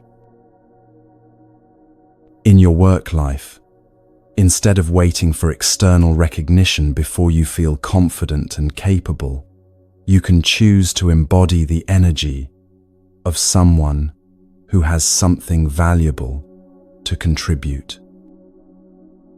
This doesn't mean being arrogant or pretentious. It means bringing your full presence and genuine enthusiasm to whatever you're doing, regardless of whether others immediately appreciate it. When you work from this inner state of contribution rather than need, opportunities often begin to arise that match that energy. In your financial life, instead of waiting until you have more money to feel abundant, you can choose to embody the consciousness of abundance with whatever you currently have. This means treating your current resources with appreciation and care being generous within your means, and making decisions from a place of trust rather than scarcity. When you operate from this inner state of abundance, you often find that your outer circumstances begin to reflect it. But here's what's particularly beautiful about this teaching. The gesture itself, the choice to smile, to be kind, to act from fullness, is its own reward. You don't do it to get a result. You do it because it's a more joyful way to live. You do it because it feels better to move through the world as a source of positivity rather than a drain waiting to be filled. And the fact that it often creates positive responses in others becomes a beautiful bonus, not the reason for doing it. There's a profound freedom in this understanding. When you realize that your inner state is your choice, not your sentence, you're no longer hostage to external circumstances for your well-being. You can be peaceful in challenging situations. You can be generous when you don't have much. You can be loving when others are being difficult. Not because you're suppressing your authentic feelings, but because you've discovered that your deepest, authentic state is one of fullness, not emptiness. The ancient Vedantic teaching, Tat Tvam Asi, thou art that, points to this same recognition. What you are seeking in the world, you already are. The love you want to receive, you are capable of being. The peace you want to find, you can embody. The abundance you want to experience, you can express from your current circumstances. This isn't metaphysical theory. It's practical wisdom about how to live with maximum aliveness and minimum suffering. But let's address the resistance that often arises when people first encounter this teaching. But what if I'm going through something really difficult? What if I'm facing genuine hardship? Are you saying I should just pretend everything is fine? Not at all. This teaching isn't about denying difficult circumstances or suppressing authentic emotions. It's about recognizing that even in the midst of challenge, you have a choice about how you relate to what's happening. You can meet difficulty with presence rather than resistance. You can face uncertainty with curiosity rather than panic. You can respond to hardship with dignity rather than bitterness. When you choose these more conscious responses, you often find that difficult situations resolve more quickly and with less additional suffering. Not because you positive thought your way out of them, but because you stopped adding the extra layer of mental and emotional struggle on top of whatever was already challenging. You worked with reality rather than fighting it. There's another aspect of this teaching that's particularly relevant in our interconnected world. Every interaction you have is an opportunity to contribute to the collective consciousness of humanity. When you choose to respond to difficulty with wisdom rather than reactivity, you're not just helping yourself. You're adding a note of sanity to the global conversation. You're demonstrating that it's possible to remain centered in chaos, kind in conflict, peaceful in uncertainty. The world desperately needs people who understand that their inner state is their gift to the collective. In a time when reactive unconsciousness spreads so quickly through social media and mass communication, choosing to embody presence, wisdom, and compassion becomes a form of service. Your smile doesn't just change your immediate environment, it ripples out into the fabric of human consciousness itself. This is why waiting for the world to improve before you feel free is like waiting for silence to begin your song. The song is what creates the silence, not the other way around. Your freedom is what creates the conditions for others to feel free, not something you wait to receive from a freer world. The Buddha taught that this principle operates at the most fundamental level of existence. Consciousness doesn't just observe reality, it participates in creating it. This doesn't mean you can think your way into any outcome you want. It means that the quality of consciousness you bring to any situation becomes part of that situation and influences how it unfolds. When you understand this deeply, you begin to take responsibility for your inner state, not as a burden, but as a creative opportunity. You realize that every moment offers you a choice. Will you contribute chaos or peace to this situation? Will you add fear or love to this interaction? Will you bring the energy of lack or fullness to this experience? These choices don't just affect you personally. They affect everyone you encounter and everything you touch. Your inner state becomes part of the atmosphere, part of the field, part of the reality that others experience when they're around you. This is both a tremendous responsibility and a tremendous gift. It means that you have more power to influence your experience of life than you might have imagined. But it also means that this power comes with the responsibility to use it consciously, to recognize that your inner state matters not just to you, but to the world. As we sit here together, in this moment, you have an opportunity to experience this principle directly. Instead of waiting for something in your external circumstances to give you permission to feel peaceful, see if you can choose peace as your contribution to this moment. Not because everything in your life is perfect, but because peace is something you can offer rather than something you need to receive. Notice how this choice feels different from trying to feel peaceful.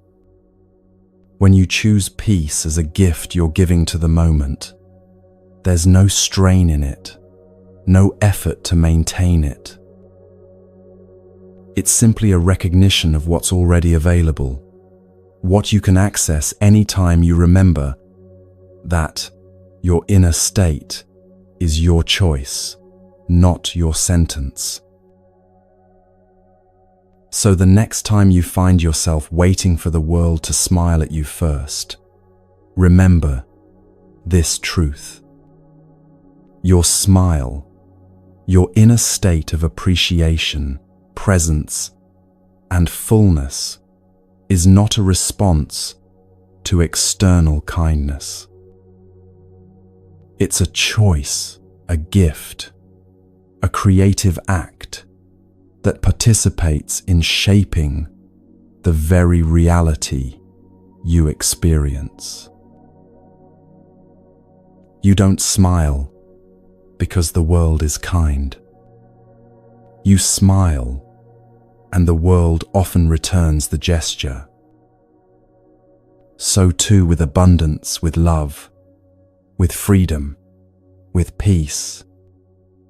These are not prizes to be won from an external world, but treasures to be discovered within yourself and shared with a world that's waiting for someone to go first.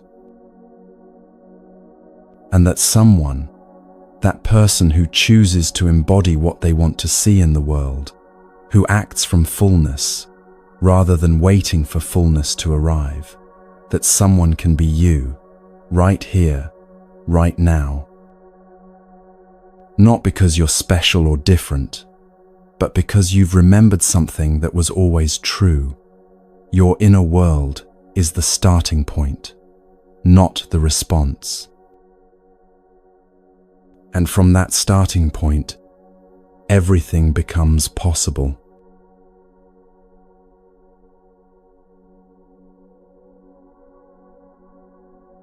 There's a tendency we all have that keeps us perpetually on the sidelines of our own lives. It's the tendency to wait for silence before we begin our song, to wait for proof before we believe, to wait for evidence before we have faith, to wait for external validation before we trust our inner knowing. But here's what this waiting costs us: everything. While we're waiting for the perfect moment, the perfect conditions, the perfect proof that it's safe to step into our fullness, life continues to unfold without our full participation. We become spectators to our own existence, always preparing to live, but never quite living. To wait until you are free to feel free is like waiting for silence to begin your song. But silence doesn't create music.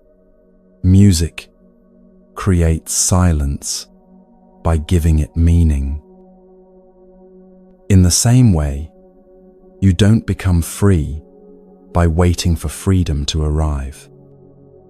You become free by acting as if you already are, and in that acting, you discover the freedom that was always available. The Buddha understood this principle so deeply that he made it the foundation of his noble eightfold path. The very first step is right view, sama Dithi in Sanskrit. Right view doesn't mean having the correct opinions or believing the right things. It means seeing clearly, without needing external proof to validate what you see. It means trusting your capacity to recognize truth directly, immediately, without waiting for the world to confirm your perceptions. Most of us have been trained in the opposite approach. We've learned to say, "Show me, and I'll believe." We've been taught that wisdom comes from gathering enough evidence, enough external validation, enough proof that it's safe to trust our experience. But this approach keeps us forever dependent on external authority for our inner knowing. The language of "show me and I'll believe" is the language of delay. It's the language of postponement. It's the language of waiting for permission from the outside world to trust what we already know on the inside. But there's another language available to us. The language of creation, which says, "I believe, and therefore I see." This isn't about blind faith or wishful thinking. This is about recognizing that belief, real belief, not just intellectual agreement, is actually a way of seeing. When you truly believe something is possible, you begin to notice opportunities and resources that were invisible to you before. When you truly believe in your own worth, you start to attract experiences that reflect that worth. When you truly believe in your capacity for peace, you begin to find peace available in places where you couldn't see it before. Let me share a story that illustrates this beautifully. There was once a young musician who had tremendous talent, but was terrified of performing in public. She would practice for hours alone in her room, dreaming of sharing her music with others. But every time an opportunity arose, she would find reasons to postpone. "I'm not ready yet," she would say. "I need more practice. I need to be perfect before I can perform for others." Years passed, and she became increasingly frustrated. She was waiting for the feeling of being ready, waiting for confidence to arrive, waiting for some external sign that it was time to share her gift. One day, an old teacher visited her and listened to her practice. "Your music is beautiful," the teacher said. "When will you share it with the world?" "When I'm ready," the young woman replied. "When I feel confident enough." The teacher smiled gently. "My dear, confidence doesn't come from feeling ready. Confidence comes from choosing to share your gift before you feel ready. The audience doesn't need your perfection. They need your willingness to offer what you have." The young musician realized she had been waiting for silence, waiting for her fears to completely disappear before she would begin her song. But that night, she chose to perform at a small local cafe, not because she felt ready, but because she understood that readiness comes through action, not before it.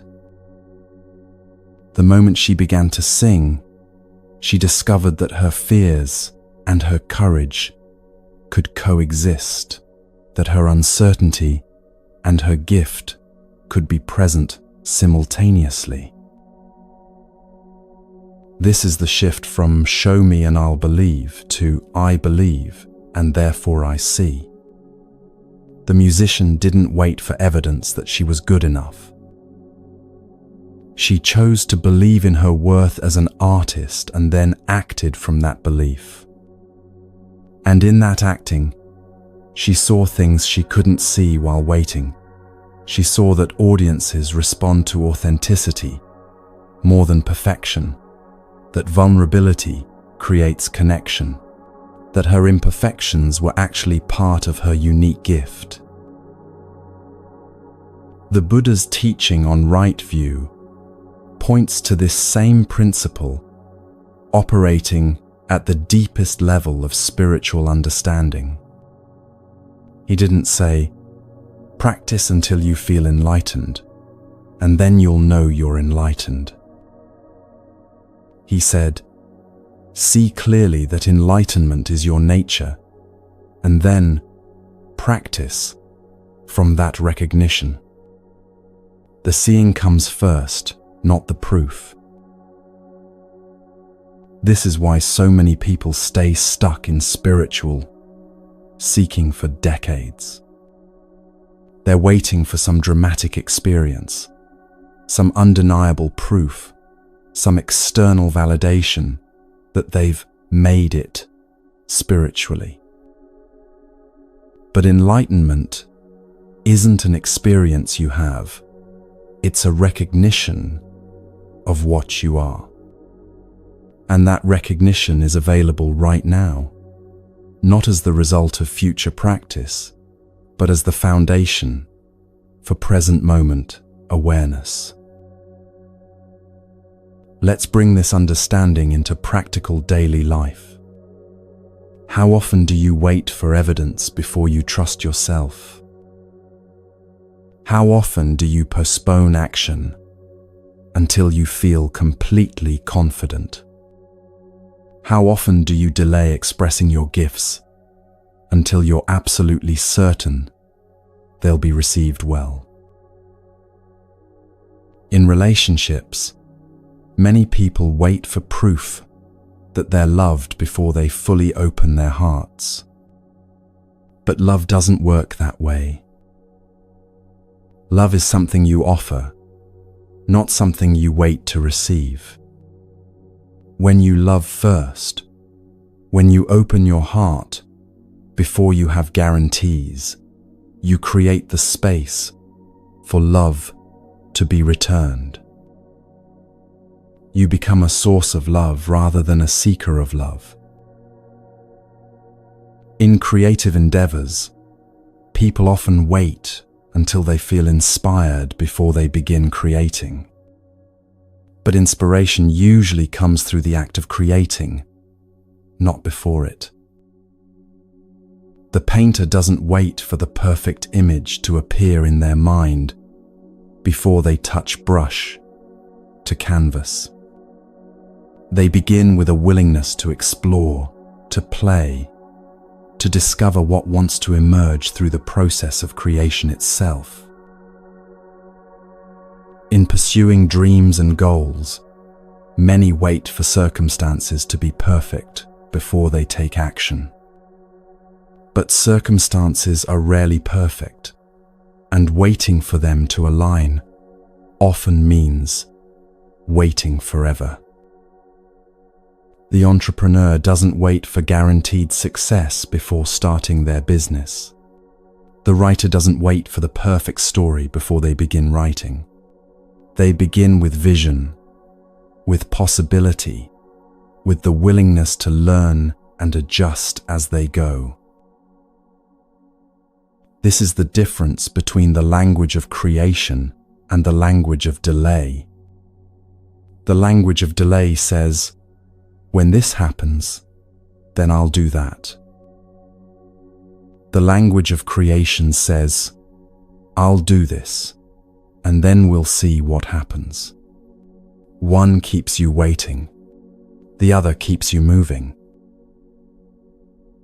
The Buddha's teaching on right view reveals that this principle operates at the most fundamental level of perception itself. What you believe to be possible shapes what you're able to see. What you believe to be true influences what experiences become available to you. Not in some magical way that overrides reality, but in very practical ways that determine where you place your attention, what opportunities you notice, and what actions you're willing to take. There's a famous experiment in psychology where people are asked to watch a video of basketball players and count how many times the players in white pass the ball. While they're focused on counting, a person in a gorilla suit walks right through the middle of the game. Most people don't see the gorilla at all, even though it's clearly visible for several seconds. Their belief about what they're supposed to be looking for determines what they're able to see. This same principle operates in every area of life. If you believe that opportunities are scarce, you'll notice scarcity everywhere and miss the abundance that's actually available. If you believe that people are fundamentally untrustworthy, you'll focus on evidence that confirms this belief and overlook the kindness and generosity that surrounds you. If you believe that you're not capable of achieving your dreams, you'll notice every obstacle and discount every possibility. But when you shift your fundamental view, when you choose to believe in possibility, in abundance, in your own capacity for growth and contribution, suddenly you begin to see things that were invisible to you before. Opportunities that were always there become apparent. Resources that were always available become accessible. Connections that were always possible become actual. This is what the Buddha meant by right view. It's not about believing the right things in some dogmatic sense. It's about seeing clearly, without the filters of limiting beliefs, without the distortions of fear and doubt. It's about recognizing that what you take to be objective reality is actually shaped by the consciousness through which you perceive it. There's another aspect of this teaching that's particularly relevant in our current culture. We live in a time that worships data, evidence, and scientific proof, all of which have tremendous value. But we've also become suspicious of intuition, inner knowing, and direct experience. We've learned to trust experts and external authorities more than our own capacity for wisdom. The Buddha's teaching on right view doesn't dismiss the value of evidence and rational thinking, but it recognizes that there are ways of knowing that transcend the purely analytical. There's a kind of understanding that comes through direct experience, through presence, through the willingness to trust what you know, even when you can't prove it to others. This is particularly important when it comes to understanding your own worth, your own capacity, your own potential. No external authority can give you definitive proof that you're valuable, that your life matters, that you have something unique to contribute. These are recognitions that arise from within, through direct experience of your own being, and they require the courage to trust your inner knowing, even when the outer world hasn't yet reflected it back to you. There's a profound story from the Zen tradition about this. A student approached a master and said, "I've been practicing meditation for years, but I still don't feel enlightened. How will I know when I've achieved awakening?" The master replied, "The one who asks that question is already awake. Who is it that's aware of not feeling enlightened? Who is it that knows there's something called enlightenment to seek? The very awareness that can observe the search is what you're searching for." The student realized he had been waiting for some special experience to prove his awakening, but the awareness that was present right now, the consciousness that could observe thoughts, feelings, and experiences, was itself what he'd been seeking. He didn't need to wait for proof. He needed to recognize what was already present. This is the essence of not waiting for silence to begin your song. The song doesn't require perfect conditions. The song creates the conditions it needs through the act of being sung. Your life doesn't need perfect circumstances to be fully lived. Your full living creates the circumstances that support even fuller living. But let's address the fear that often arises when people first encounter this teaching. What if I'm wrong? What if I believe in something and it doesn't work out? What if I act on my inner knowing and make a mistake?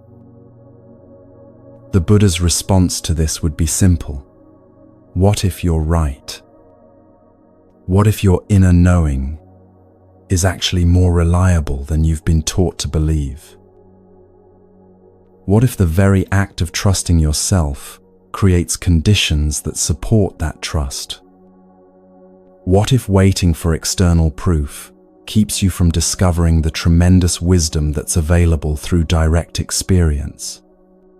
And even if you do make mistakes, even if your inner knowing sometimes leads you in directions that don't work out as expected, isn't that still preferable to never trusting yourself at all? Isn't it better to live as an active participant in your own life rather than a passive recipient of whatever circumstances happen to arise? The person who waits for proof before believing will always be a step behind. But the one who knows that belief is the proof, that recognition comes before evidence, that seeing clearly happens before external validation, that person moves through life as a creative force rather than a reactive victim. Here's what's particularly beautiful about this understanding.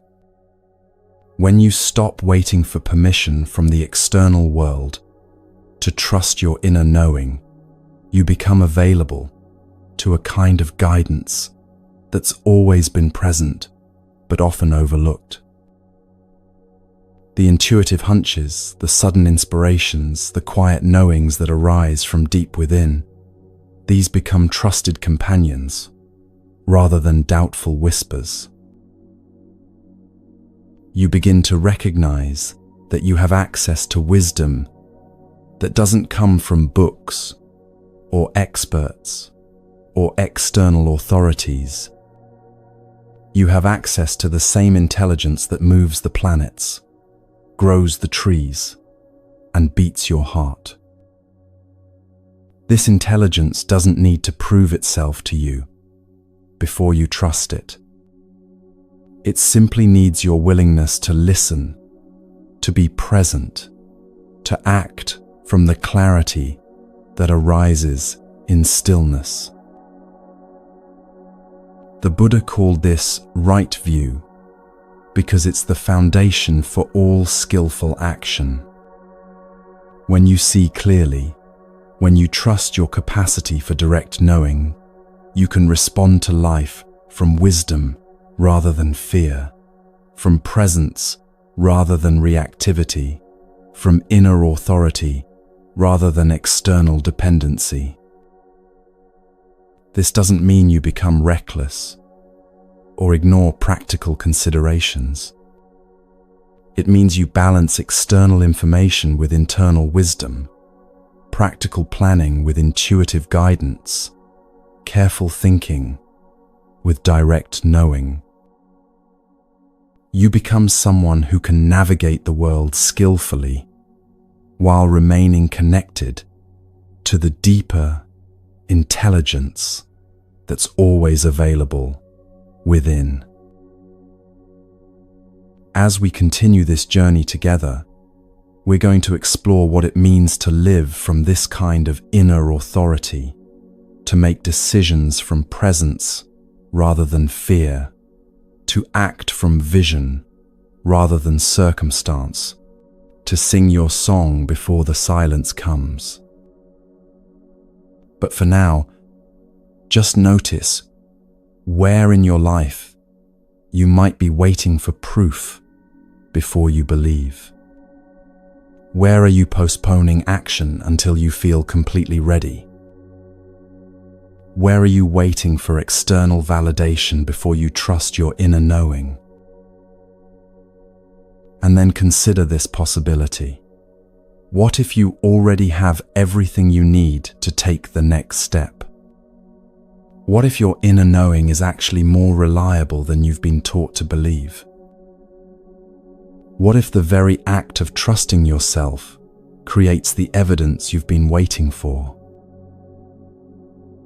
You don't need silence to begin your song. You need the courage to sing into whatever noise surrounds you, trusting that your voice will find its way, that your song will create its own space, that your willingness to begin is all the permission you need. The Buddha understood this 2,500 years ago, and his insight remains as relevant now as it was then. Right view isn't about seeing the right things.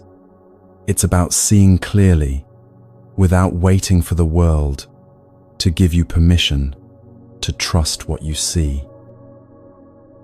It's about believing not because you have proof, but because belief itself is a way of seeing, a way of knowing, a way of participating in the creation of reality rather than simply reacting to it. So sing your song not because the silence has arrived, but because the song itself creates the silence it needs. Act from your knowing, not because you have guarantees, but because action from inner wisdom creates its own validation. Live from your truth, not because the world has confirmed it, but because living truthfully is the only way truth can be confirmed. This is the courage the Buddha was pointing to with right view. The courage to see clearly and act from that seeing, regardless of external proof. The courage to believe and therefore see, rather than waiting to see before you believe.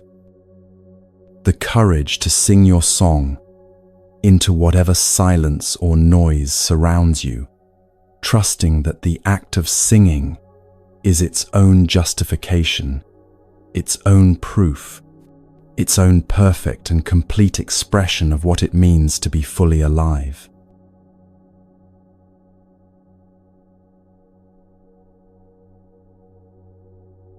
There comes a moment in every seeker's journey when the most profound shift possible occurs. It's not a dramatic experience or a mystical revelation, though it can feel like both. It's the moment when you realize you are no longer climbing the mountain.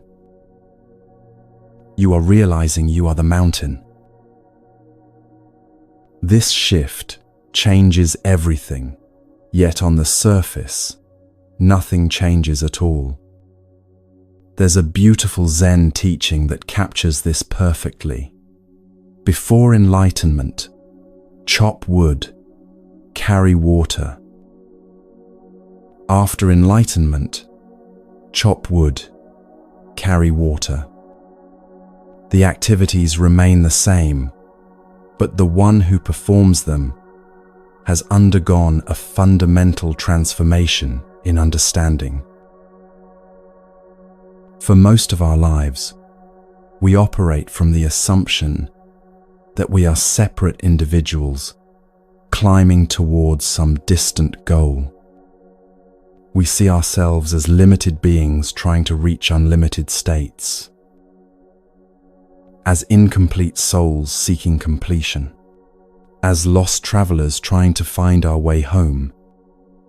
This perspective creates the entire drama of seeking, striving, and struggling that characterizes so much of human experience.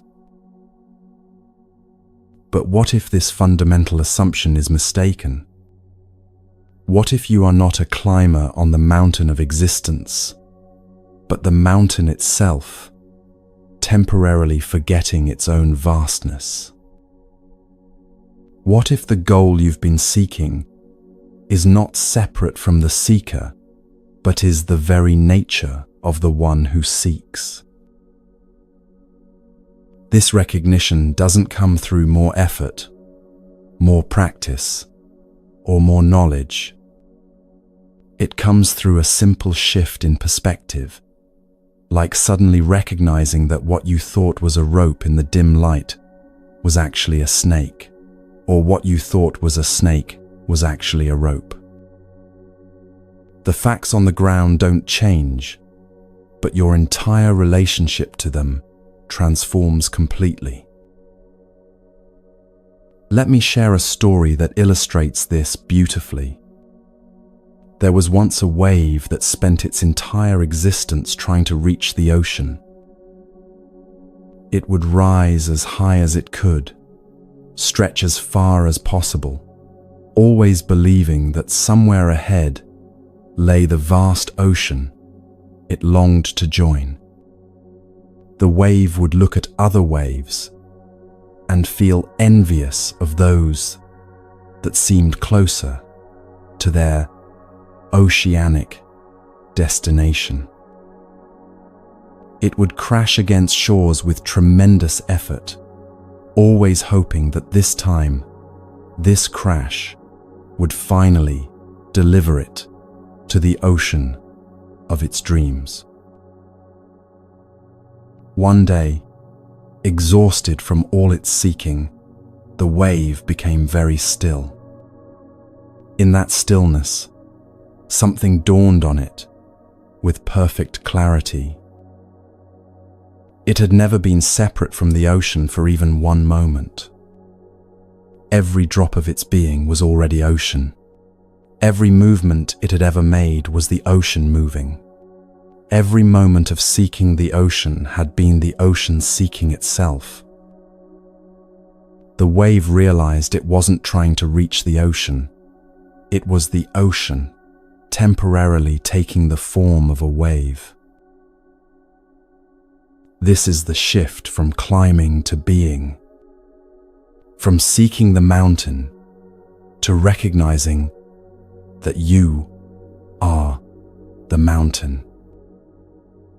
From trying to reach enlightenment to understanding that enlightenment is your very nature, temporarily appearing to itself as someone seeking enlightenment.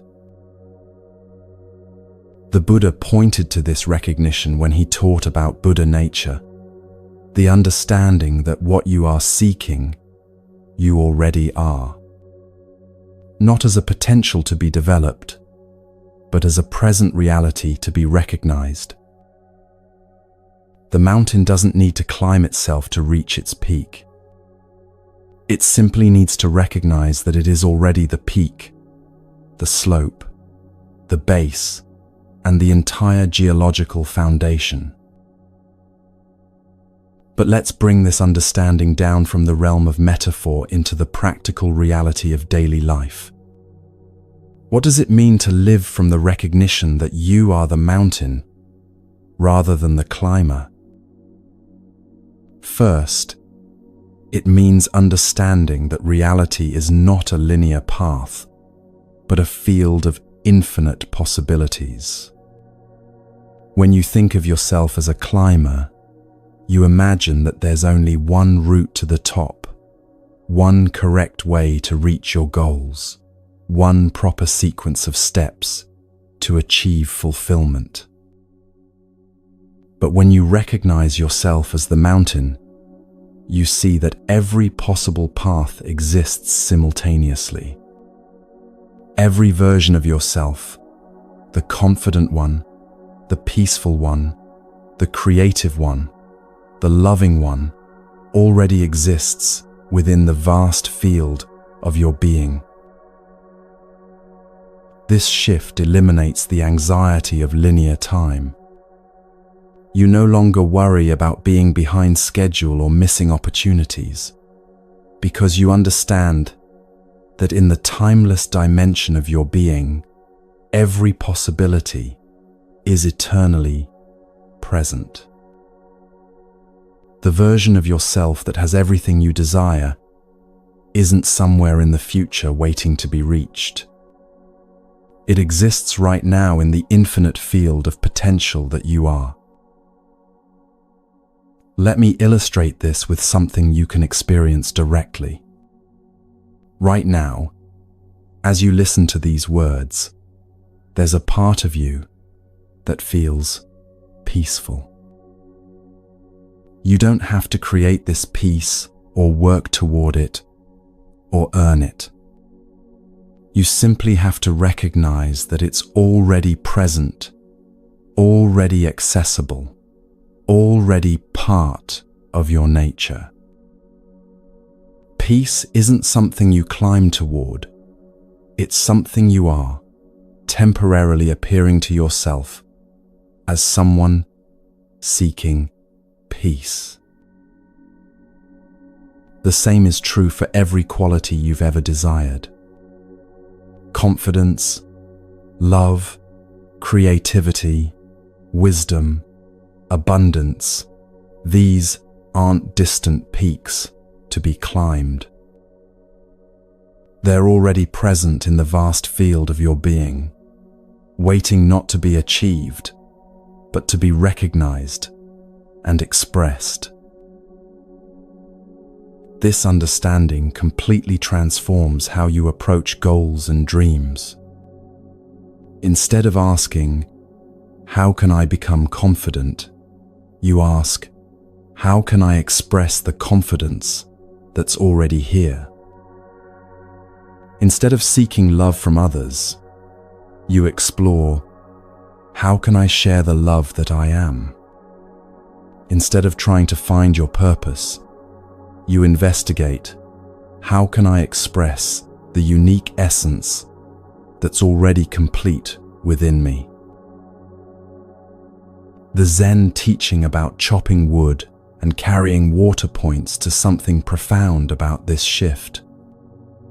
When you recognize that you are the mountain rather than the climber, you don't suddenly transcend ordinary life. You don't float above daily responsibilities or become too spiritual for practical concerns. You still chop wood and carry water. You still go to work, pay bills, have conversations, face challenges. But the quality of presence you bring to these activities transforms completely. Before the recognition, you chop wood to get warm, carry water to quench thirst. After the recognition, you chop wood as an expression of the completeness you are, carry water as a celebration of the fullness that moves through you.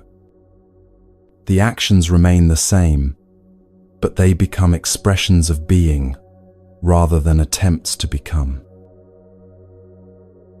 This shift affects every relationship in your life. When you operate from the climber mentality, you approach relationships with need. You look for others to validate your worth, to fill your emptiness, to help you reach the emotional peaks you believe you lack. But when you recognize yourself as the mountain, you approach relationships from fullness. You no longer need others to complete you, because you understand that completeness is your nature. Instead, you can appreciate others for who they are, rather than what they can give you. Your work life transforms as well. Instead of climbing the career ladder to prove your worth, you express your worth through whatever work you do. Instead of seeking success to fill an inner void, you bring your fullness to whatever you create. Success becomes not something you chase, but something you embody, not a destination you reach, but a quality of presence you bring to the journey itself. There's a beautiful story from the Tibetan tradition that illustrates this understanding. A student spent years meditating in a cave, seeking enlightenment through intense spiritual practice. One day, a simple village woman passed by his cave carrying water from the river. She noticed him sitting in meditation and asked what he was doing. "I'm seeking enlightenment," he replied with great seriousness. I've been practicing for years to achieve the highest spiritual realization. The woman set down her water jug and laughed gently. My dear friend, what you're seeking is looking for you through your own eyes. What you're trying to achieve is trying to achieve you through your own efforts. The mountain you're climbing to reach is the mountain you're sitting on right now. In that moment, the student realized that his years of seeking had been the enlightenment seeking itself. His meditation practice hadn't been a method to reach some distant goal. It had been enlightenment expressing itself as spiritual practice. He wasn't a separate being trying to reach unity. He was unity, temporarily appearing to itself as someone seeking unity. This recognition is available to everyone in every moment. You don't need years of meditation or special spiritual experiences. You simply need to recognize what's already here, what's already true, what's already complete about your existence. The field of infinite possibilities that you are contains every version of yourself simultaneously. The wise you, the foolish you, the confident you, the uncertain you, the loving you, the fearful you.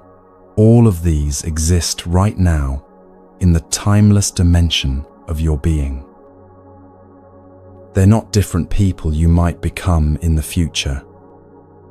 They're different expressions of the one consciousness you are, available to be embodied in any moment you choose to recognize them.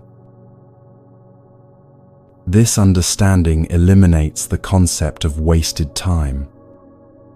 Every moment you've spent seeking, every effort you've made to improve yourself, every struggle you've endured, all of it has been the mountain exploring its own vastness.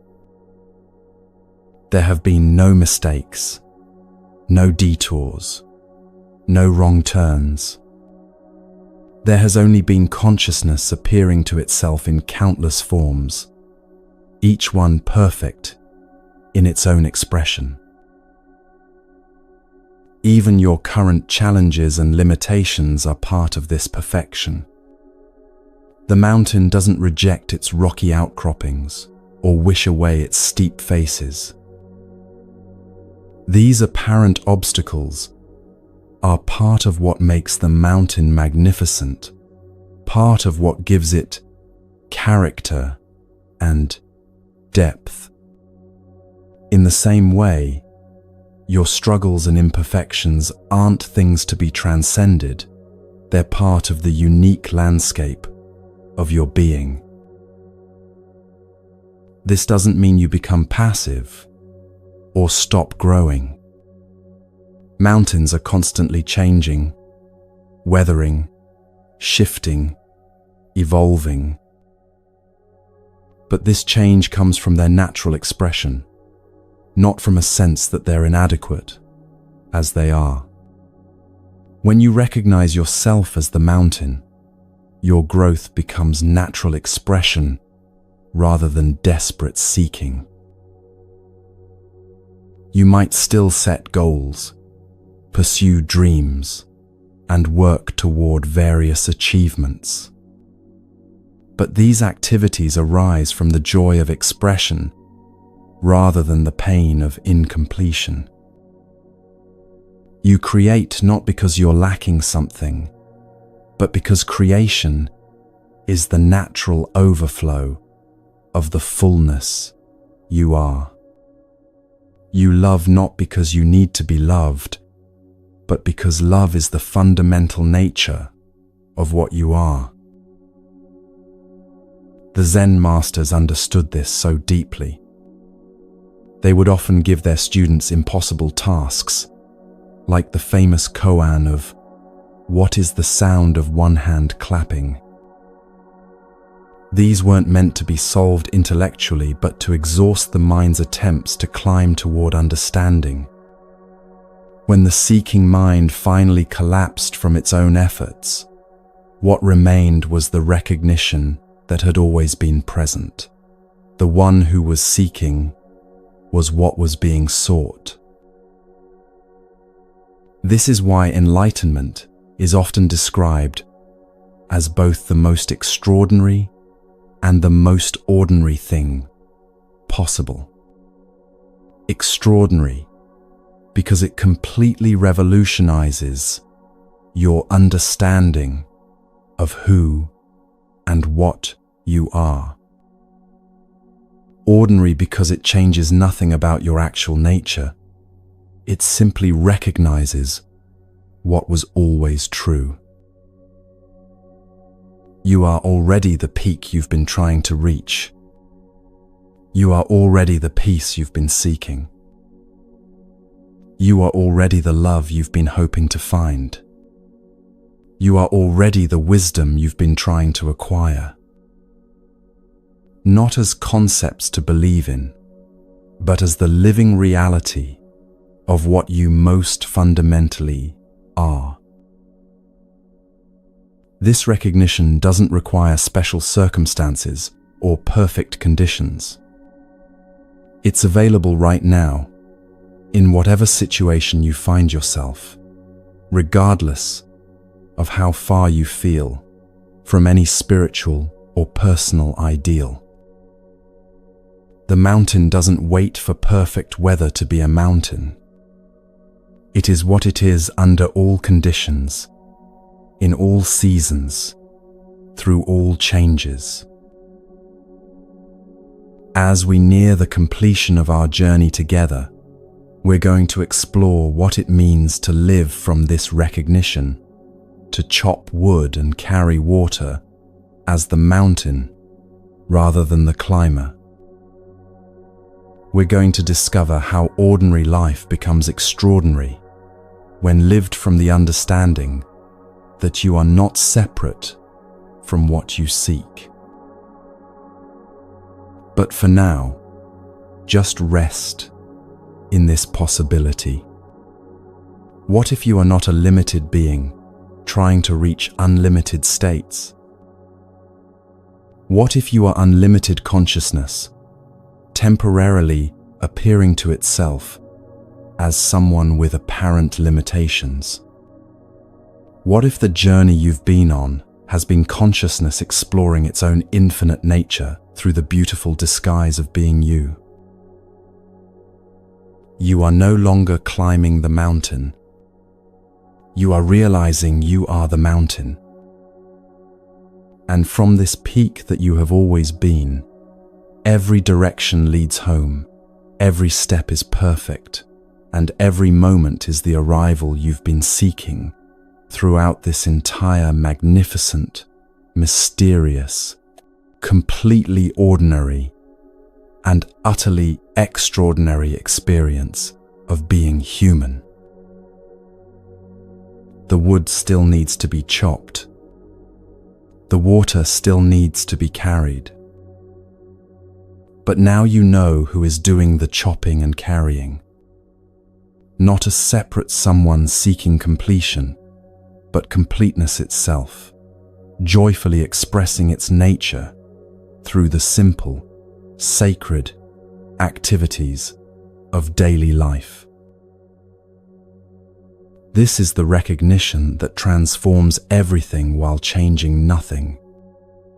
This is the shift from seeking the mountain to being the mountain.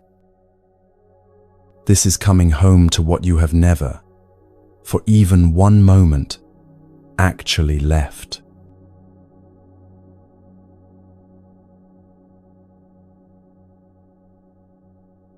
There's something about water that teaches us one of life's most essential lessons if we're willing to pay attention.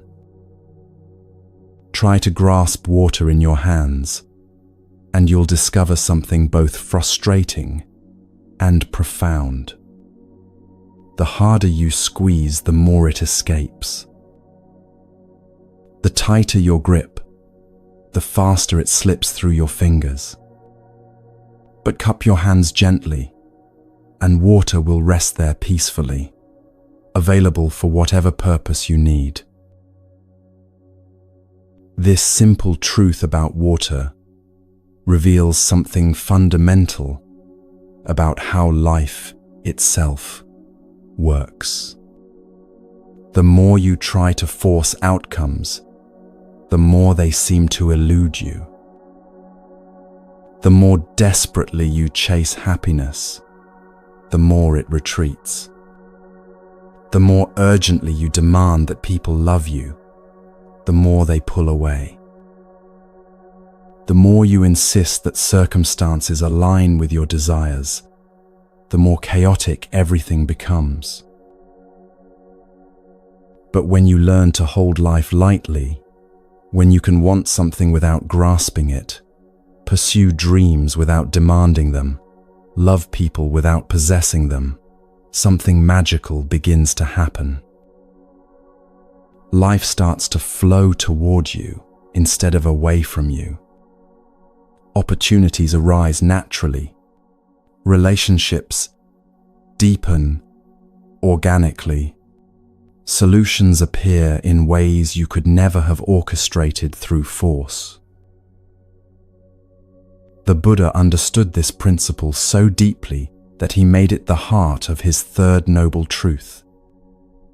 He taught that freedom from suffering comes not through getting what we want, but through releasing our attachment to needing things to be different than they are.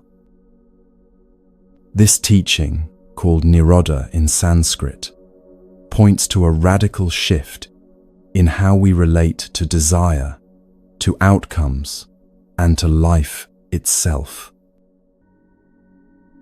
But let's be clear about what this doesn't mean. Surrender doesn't mean becoming passive, giving up on your dreams, or accepting harmful situations without response. True surrender is not resignation or defeat. It's something far more intelligent and powerful. It's the art of aligning yourself with life's deeper rhythm instead of fighting against it. Think of a skilled dancer. They don't force the music to conform to their movements. Instead, they listen so deeply to the rhythm that their movements become a natural expression of what they hear. They surrender to the music, and in that surrender, they find a freedom of expression that would be impossible through forcing. This is the kind of surrender that leads not to powerlessness, but to a different kind of power entirely. There's an ancient Taoist story that illustrates this beautifully. A master swordsman was challenged by a younger, stronger opponent who was known for his aggressive fighting style. When the match began, the young warrior attacked with tremendous force, swinging his sword with all his might. But the master seemed to barely move. He would step aside at the last possible moment, allowing his opponent's force to carry him past. He would yield just enough to let the attack flow by harmlessly, then gently redirect that energy back toward his opponent. The harder the young man fought, the more exhausted he became. The more force he used, the more that force was turned against him. Finally, completely depleted, he collapsed. The master had won without striking a single aggressive blow, simply by understanding how to work with force rather than against it. This is the essence of what the Buddha taught about non-attachment. It's not about becoming indifferent to outcomes or caring about nothing. It's about learning to engage with life fully while holding your preferences lightly. It's about pursuing your goals with enthusiasm while remaining unattached to any specific result. It's about loving people deeply while allowing them the freedom to be exactly who they are. Let me share how this principle plays out in the most practical areas of daily life. Consider your relationships. When you grasp desperately at someone's affection, when you try to control their responses, manipulate their feelings, or demand their attention, you create exactly the kind of pressure that drives people away. It's like squeezing water. The harder you grip, the more quickly it escapes. But when you can love someone without needing to possess them, when you can appreciate them without demanding that they fulfill your expectations, when you can be present with them without agenda, that's when real intimacy becomes possible. People feel safe to be authentic around you because they sense that your love for them isn't conditional on their performance. They feel free to come closer because they know you won't grasp them once they do. The same principle applies to your career and creative endeavors. When you approach your work with desperate attachment to specific outcomes, when you need every project to succeed, every effort to be recognized, every creative expression to be praised, you create a kind of energetic tension that often sabotages the very results you're seeking. But when you can give your best effort while remaining unattached to how it's received, when you can pour your heart into your work while releasing control over its reception, when you can create from joy rather than need, that's when your authentic power can flow freely. Paradoxically, this non-attachment often leads to better results than grasping ever could. There's a story about a famous artist who was commissioned to paint a portrait of a wealthy merchant. The merchant was very specific about how he wanted to be portrayed, more handsome than he actually was, with certain unflattering features minimized. The artist tried desperately to please him, adjusting and readjusting the painting to meet every demand. But the more he tried to force the portrait to match the merchant's expectations, the more lifeless and artificial it became.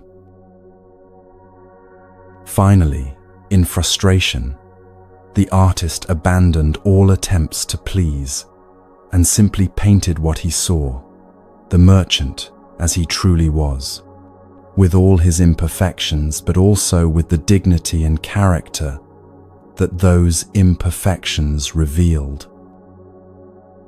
When the merchant saw this final version, he was moved to tears. "This is the first time anyone has truly seen me," he said. The artist had discovered that truth emerges not through forcing, but through surrender to what is actually present. The Buddha's teaching on non-attachment reveals something profound about the nature of suffering itself. Most of our pain doesn't come from what happens to us. It comes from our resistance to what happens to us. It comes from our insistence that reality should be different than it is. It comes from our attachment to outcomes that may or may not occur. When you can learn to want without grasping, to prefer without demanding, to hope without attachment, you discover a kind of peace that doesn't depend on circumstances. This peace doesn't come from getting what you want. It comes from releasing the insistence that you must have what you want in order to be okay. But let's explore what this looks like in the midst of real challenge and difficulty. Surrender doesn't mean passively accepting harmful situations or failing to take appropriate action when action is needed. True surrender often requires tremendous courage and clarity. Imagine you're facing a serious health challenge. Surrender doesn't mean refusing medical treatment or pretending the illness doesn't exist. It means doing everything you can to support your healing while simultaneously releasing your attachment to any specific outcome. It means fighting for your life without being at war with your circumstances. It means hoping for recovery while making peace with uncertainty. This kind of surrender requires a profound trust, not a blind faith that everything will work out as you want it to, but a deeper trust in the intelligence of life itself. It's trusting that whatever arises, you have the capacity to meet it with presence and wisdom. It's trusting that even if things don't go according to your plan, there's a larger pattern at work that you may not be able to see from your current perspective. There's a beautiful Zen story about a farmer whose horse ran away. His neighbors came to express their sympathy. "What terrible luck," they said. The farmer simply replied, "Maybe so, maybe not. We'll see." The next day, his horse returned, bringing with it a herd of wild horses. The neighbors came to congratulate him on his good fortune. "What wonderful luck," they exclaimed. Again, the farmer replied, "Maybe so, maybe not. We'll see." The following day, his son tried to ride one of the wild horses and broke his leg. The neighbors returned to offer condolences. "What terrible luck," they said again.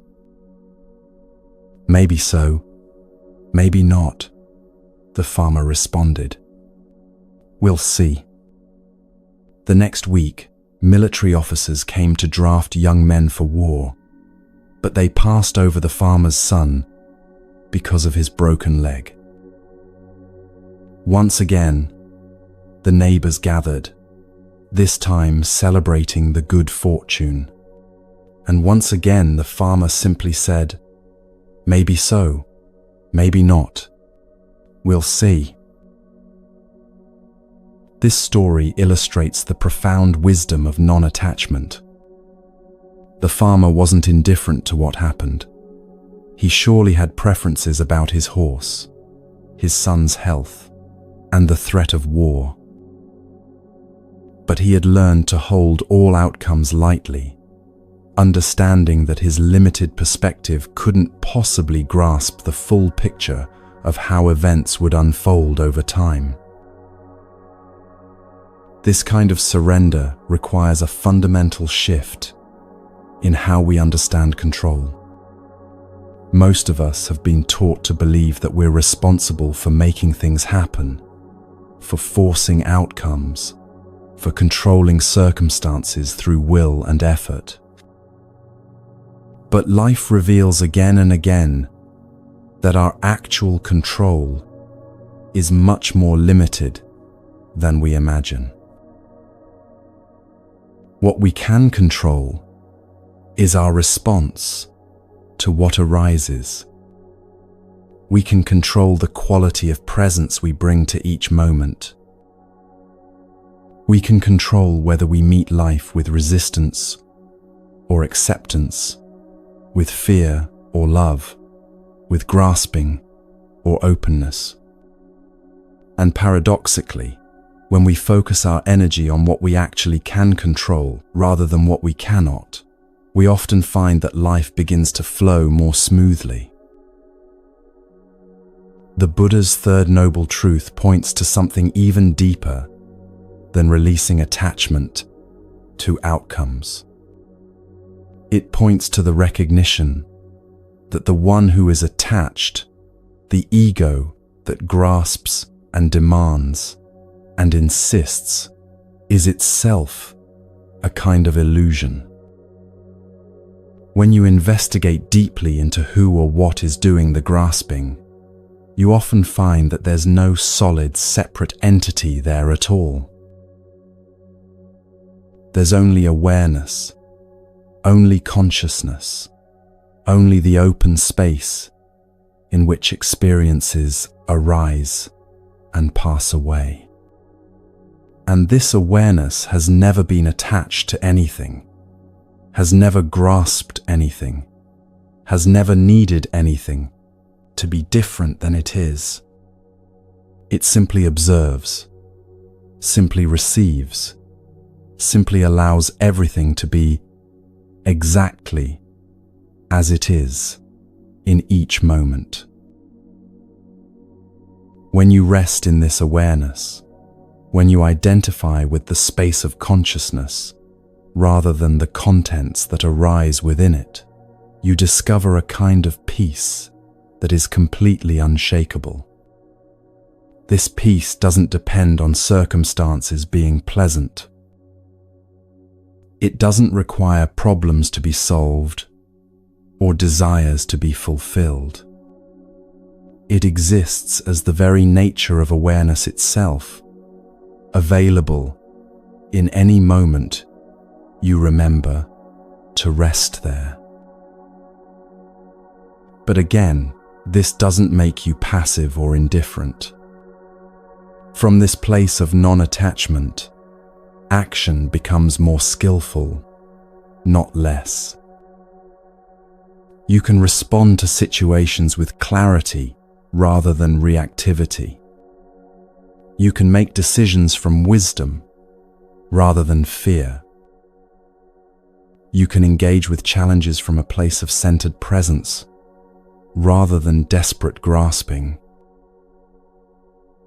There's a profound difference between giving up and letting go. Giving up contains an energy of defeat, of resignation, of collapsed hope. But letting go contains an energy of freedom, of trust, of intelligent release. When you let go, you're not abandoning your dreams or desires, you're holding them more skillfully. Think of it like learning to hold a bird. If you grasp too tightly, you'll crush it. If you hold too loosely, it will fly away. But if you can find that perfect balance, holding gently enough to provide safety but lightly enough to allow freedom, the bird may choose to stay simply because it feels safe and appreciated. This is how surrender works with your dreams and goals. You hold them gently, provide them with your attention and energy, but you don't grip them so tightly that you suffocate their natural unfolding. You create conditions that support their manifestation, while remaining unattached to whether they manifest in exactly the way you envision. The ancient Taoists called this Wu Wei, effortless action, or action that flows in harmony with the natural way of things. It's like the way water flows around obstacles rather than trying to force its way through them. Water always finds the path of least resistance, yet over time, it can carve through the hardest stone. This is the power of surrender, not the power of force, but the power of intelligent yielding. When you align yourself with this deeper rhythm of life, you begin to sense when to act and when to wait, when to push forward and when to step back, when to speak and when to remain silent.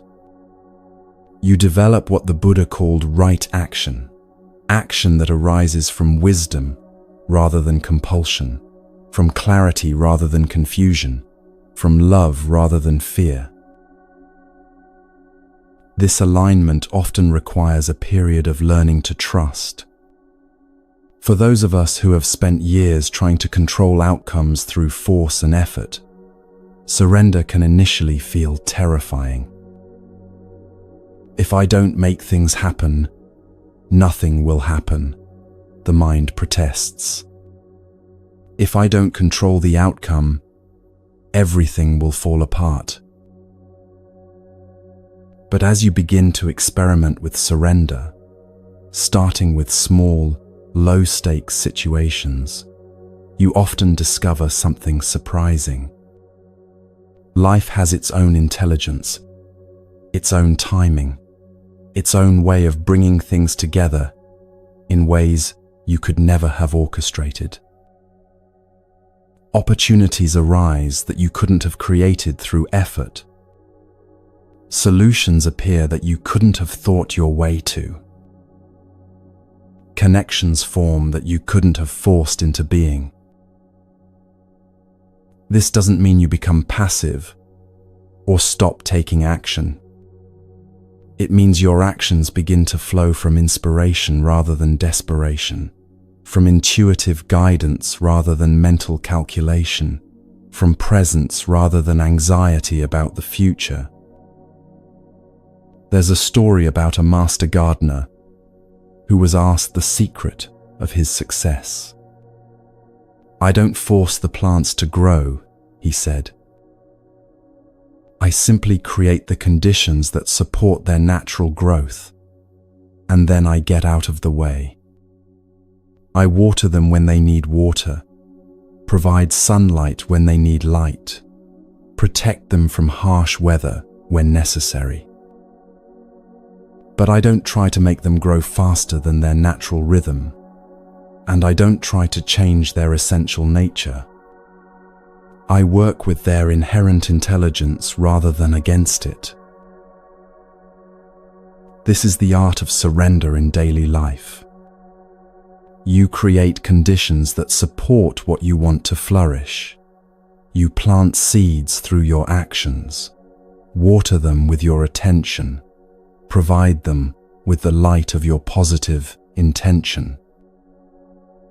But then you trust the process, trust the timing, trust that life has its own intelligence about how things grow and develop. The Buddha's teaching about non-attachment doesn't ask you to stop caring about outcomes. It asks you to care about outcomes while simultaneously caring about something even deeper, the quality of presence and love you bring to whatever is happening right now. When you can care fully while grasping lightly, when you can hope deeply while accepting completely, you discover a way of living that is both fully engaged and completely peaceful. As we near the end of our journey together, I want you to consider where in your life you might be grasping water. Where are you trying to force outcomes that might flow more naturally if you could relax your grip? Where are you squeezing so tightly that what you want most is slipping through your fingers? And then, with great gentleness, see if you can experiment with cupping your hands instead of clenching them. See if you can hold your desires lightly, pursue your dreams with effort but without attachment, love people deeply while allowing them complete freedom to be themselves. This is not a practice of giving up or giving in. This is a practice of giving over to the deeper intelligence that moves through all of life, that knows how to grow flowers and heal wounds and bring hearts together across impossible distances. This is the art of receiving through surrender, of finding power through yielding, of discovering that the water you thought was escaping was actually always available, always present, always ready to support whatever purpose your open hands might serve. The Buddha's third noble truth promises that this kind of surrender leads to freedom. Not freedom from having preferences or desires, but freedom from the suffering that comes from insisting that reality conform to those preferences. It's the freedom to want without grasping, to hope without attachment, to love without possession. It's the peace that comes not from getting what you want, but from discovering that what you most deeply want, peace itself, was never dependent on external circumstances at all. Water teaches us this every day if we're willing to learn.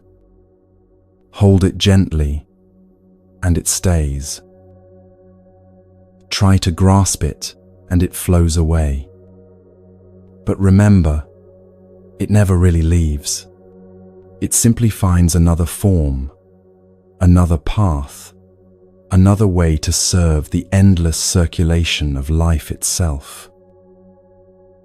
And in that circulation, in that flow, in that constant movement between holding and releasing, we find the rhythm that leads us home to the peace we've been seeking all along.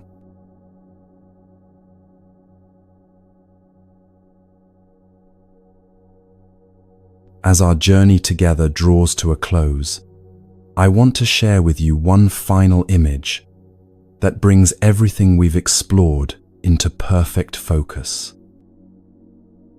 Imagine that you have a radio, and somewhere out there, in the vastness of space, your favorite station is broadcasting. The music is already playing. The signal is already transmitting. The frequency is already there, complete and whole, waiting for you to discover it. You don't need to create the station. You don't need to compose the music or generate the signal. You simply need to tune your radio to the right frequency, and suddenly, what was always there becomes available to your experience. This is exactly how the peace, joy, and completeness you've been seeking actually work. They're not distant achievements waiting to be earned through struggle and effort. They're frequencies that are already broadcasting, already available, already here. You just need to remember how to tune in. Throughout these hours together, we've been exploring all the ways we accidentally tune away from our true frequency. We learned how the fog of incompletion convinces us that something is missing. We saw how the moving finish line keeps us perpetually seeking. We discovered how we become waves desperately trying to become water, forgetting that we already are water. We explored how reality is more like music than mathematics, and how our inner state creates our outer experience. We recognized the futility of waiting for silence before we begin our song, and discovered that we are the mountain we've been trying to climb. we learned that grasping water only makes it slip away, while gentle cupping allows it to rest peacefully in our hands. The Buddha understood this so clearly when he taught, "Peace comes from within. Do not seek it without." He wasn't offering this as advice or philosophy. He was pointing to a simple, practical truth. Peace isn't something you find in external circumstances or achievements. It's something you tune into, something you recognize, something you remember is always available, regardless of what's happening around you. The frequency of peace is broadcasting right now.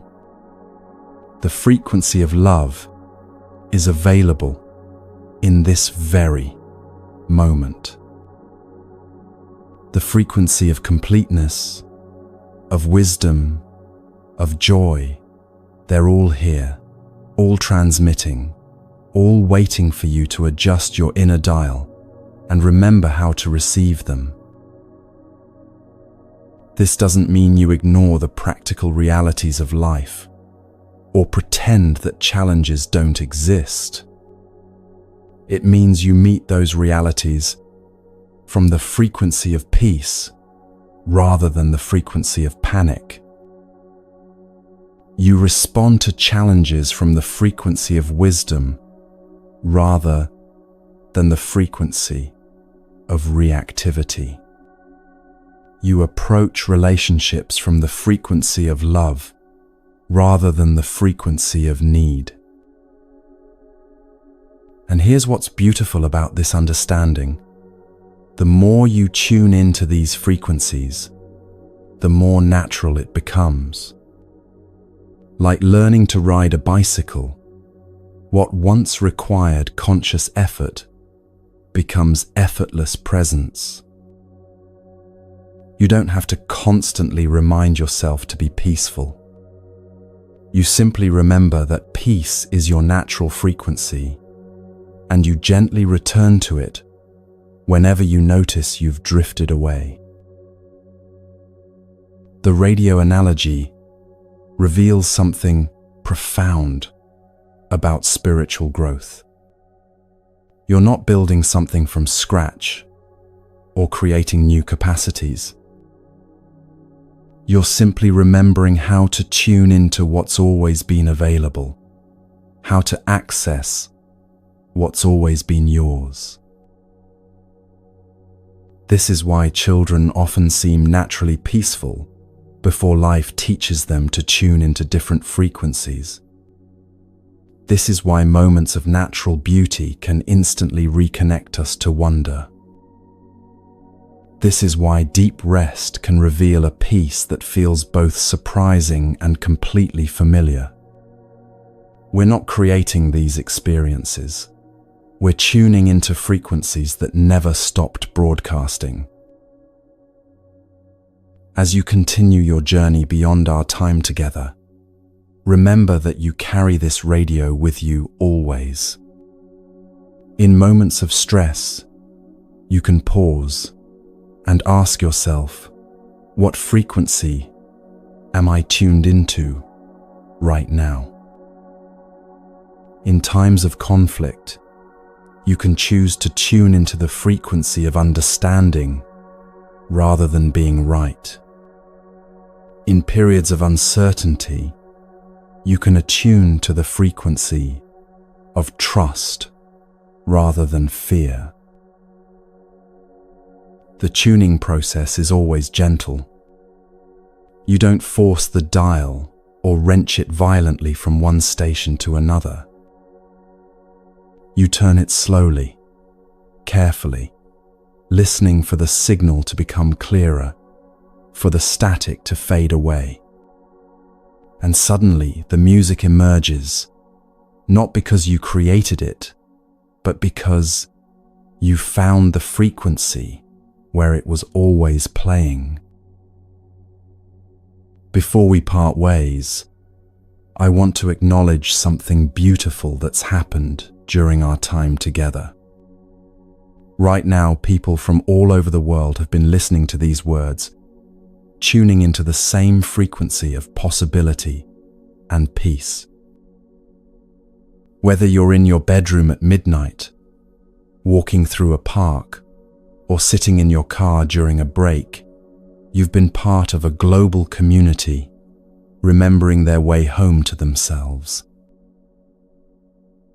Every time you choose peace over panic, love over fear, presence over distraction, you're contributing to a collective tuning that makes it easier for others to find these frequencies too.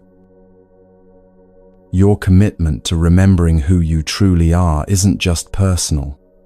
It's a gift to everyone whose life you touch. So as we close, I want to express my deep gratitude. Gratitude for your willingness to take this journey, for your openness to exploring these ideas, for your courage to consider that you might already be everything you've been seeking. The station is always broadcasting.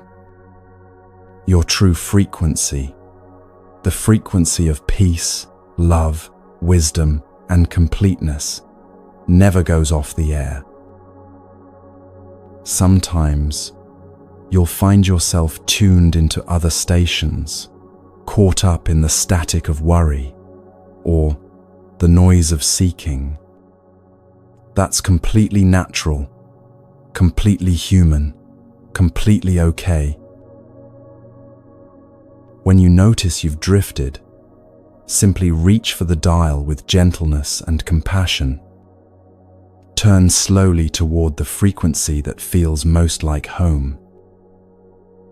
Listen for the signal that reminds you of who you truly are beneath all the stories, all the seeking, all the apparent complexity of human life. The Buddha's words echo across 2,500 years. Peace comes from within. Do not seek it without. This means that no matter what's happening in your external world, you always have access to the frequency of peace, love, and wisdom. Not as something you need to earn, but as something you can tune into anytime you remember that the radio is in your hands. So rest now, if rest feels right. Carry these frequencies with you into your day, into your relationships, into whatever challenges and joys await you. Remember that you are both the radio and the music, both the receiver and the signal, both the seeker and what you've been seeking all along. Thank you for this sacred time together. Thank you for your beautiful willingness to remember. The frequency of your true nature is always on. Welcome home to yourself. Welcome home to the peace that was never actually absent. The song continues, and you are both its listener and its voice, forever tuned to the frequency of wholeness.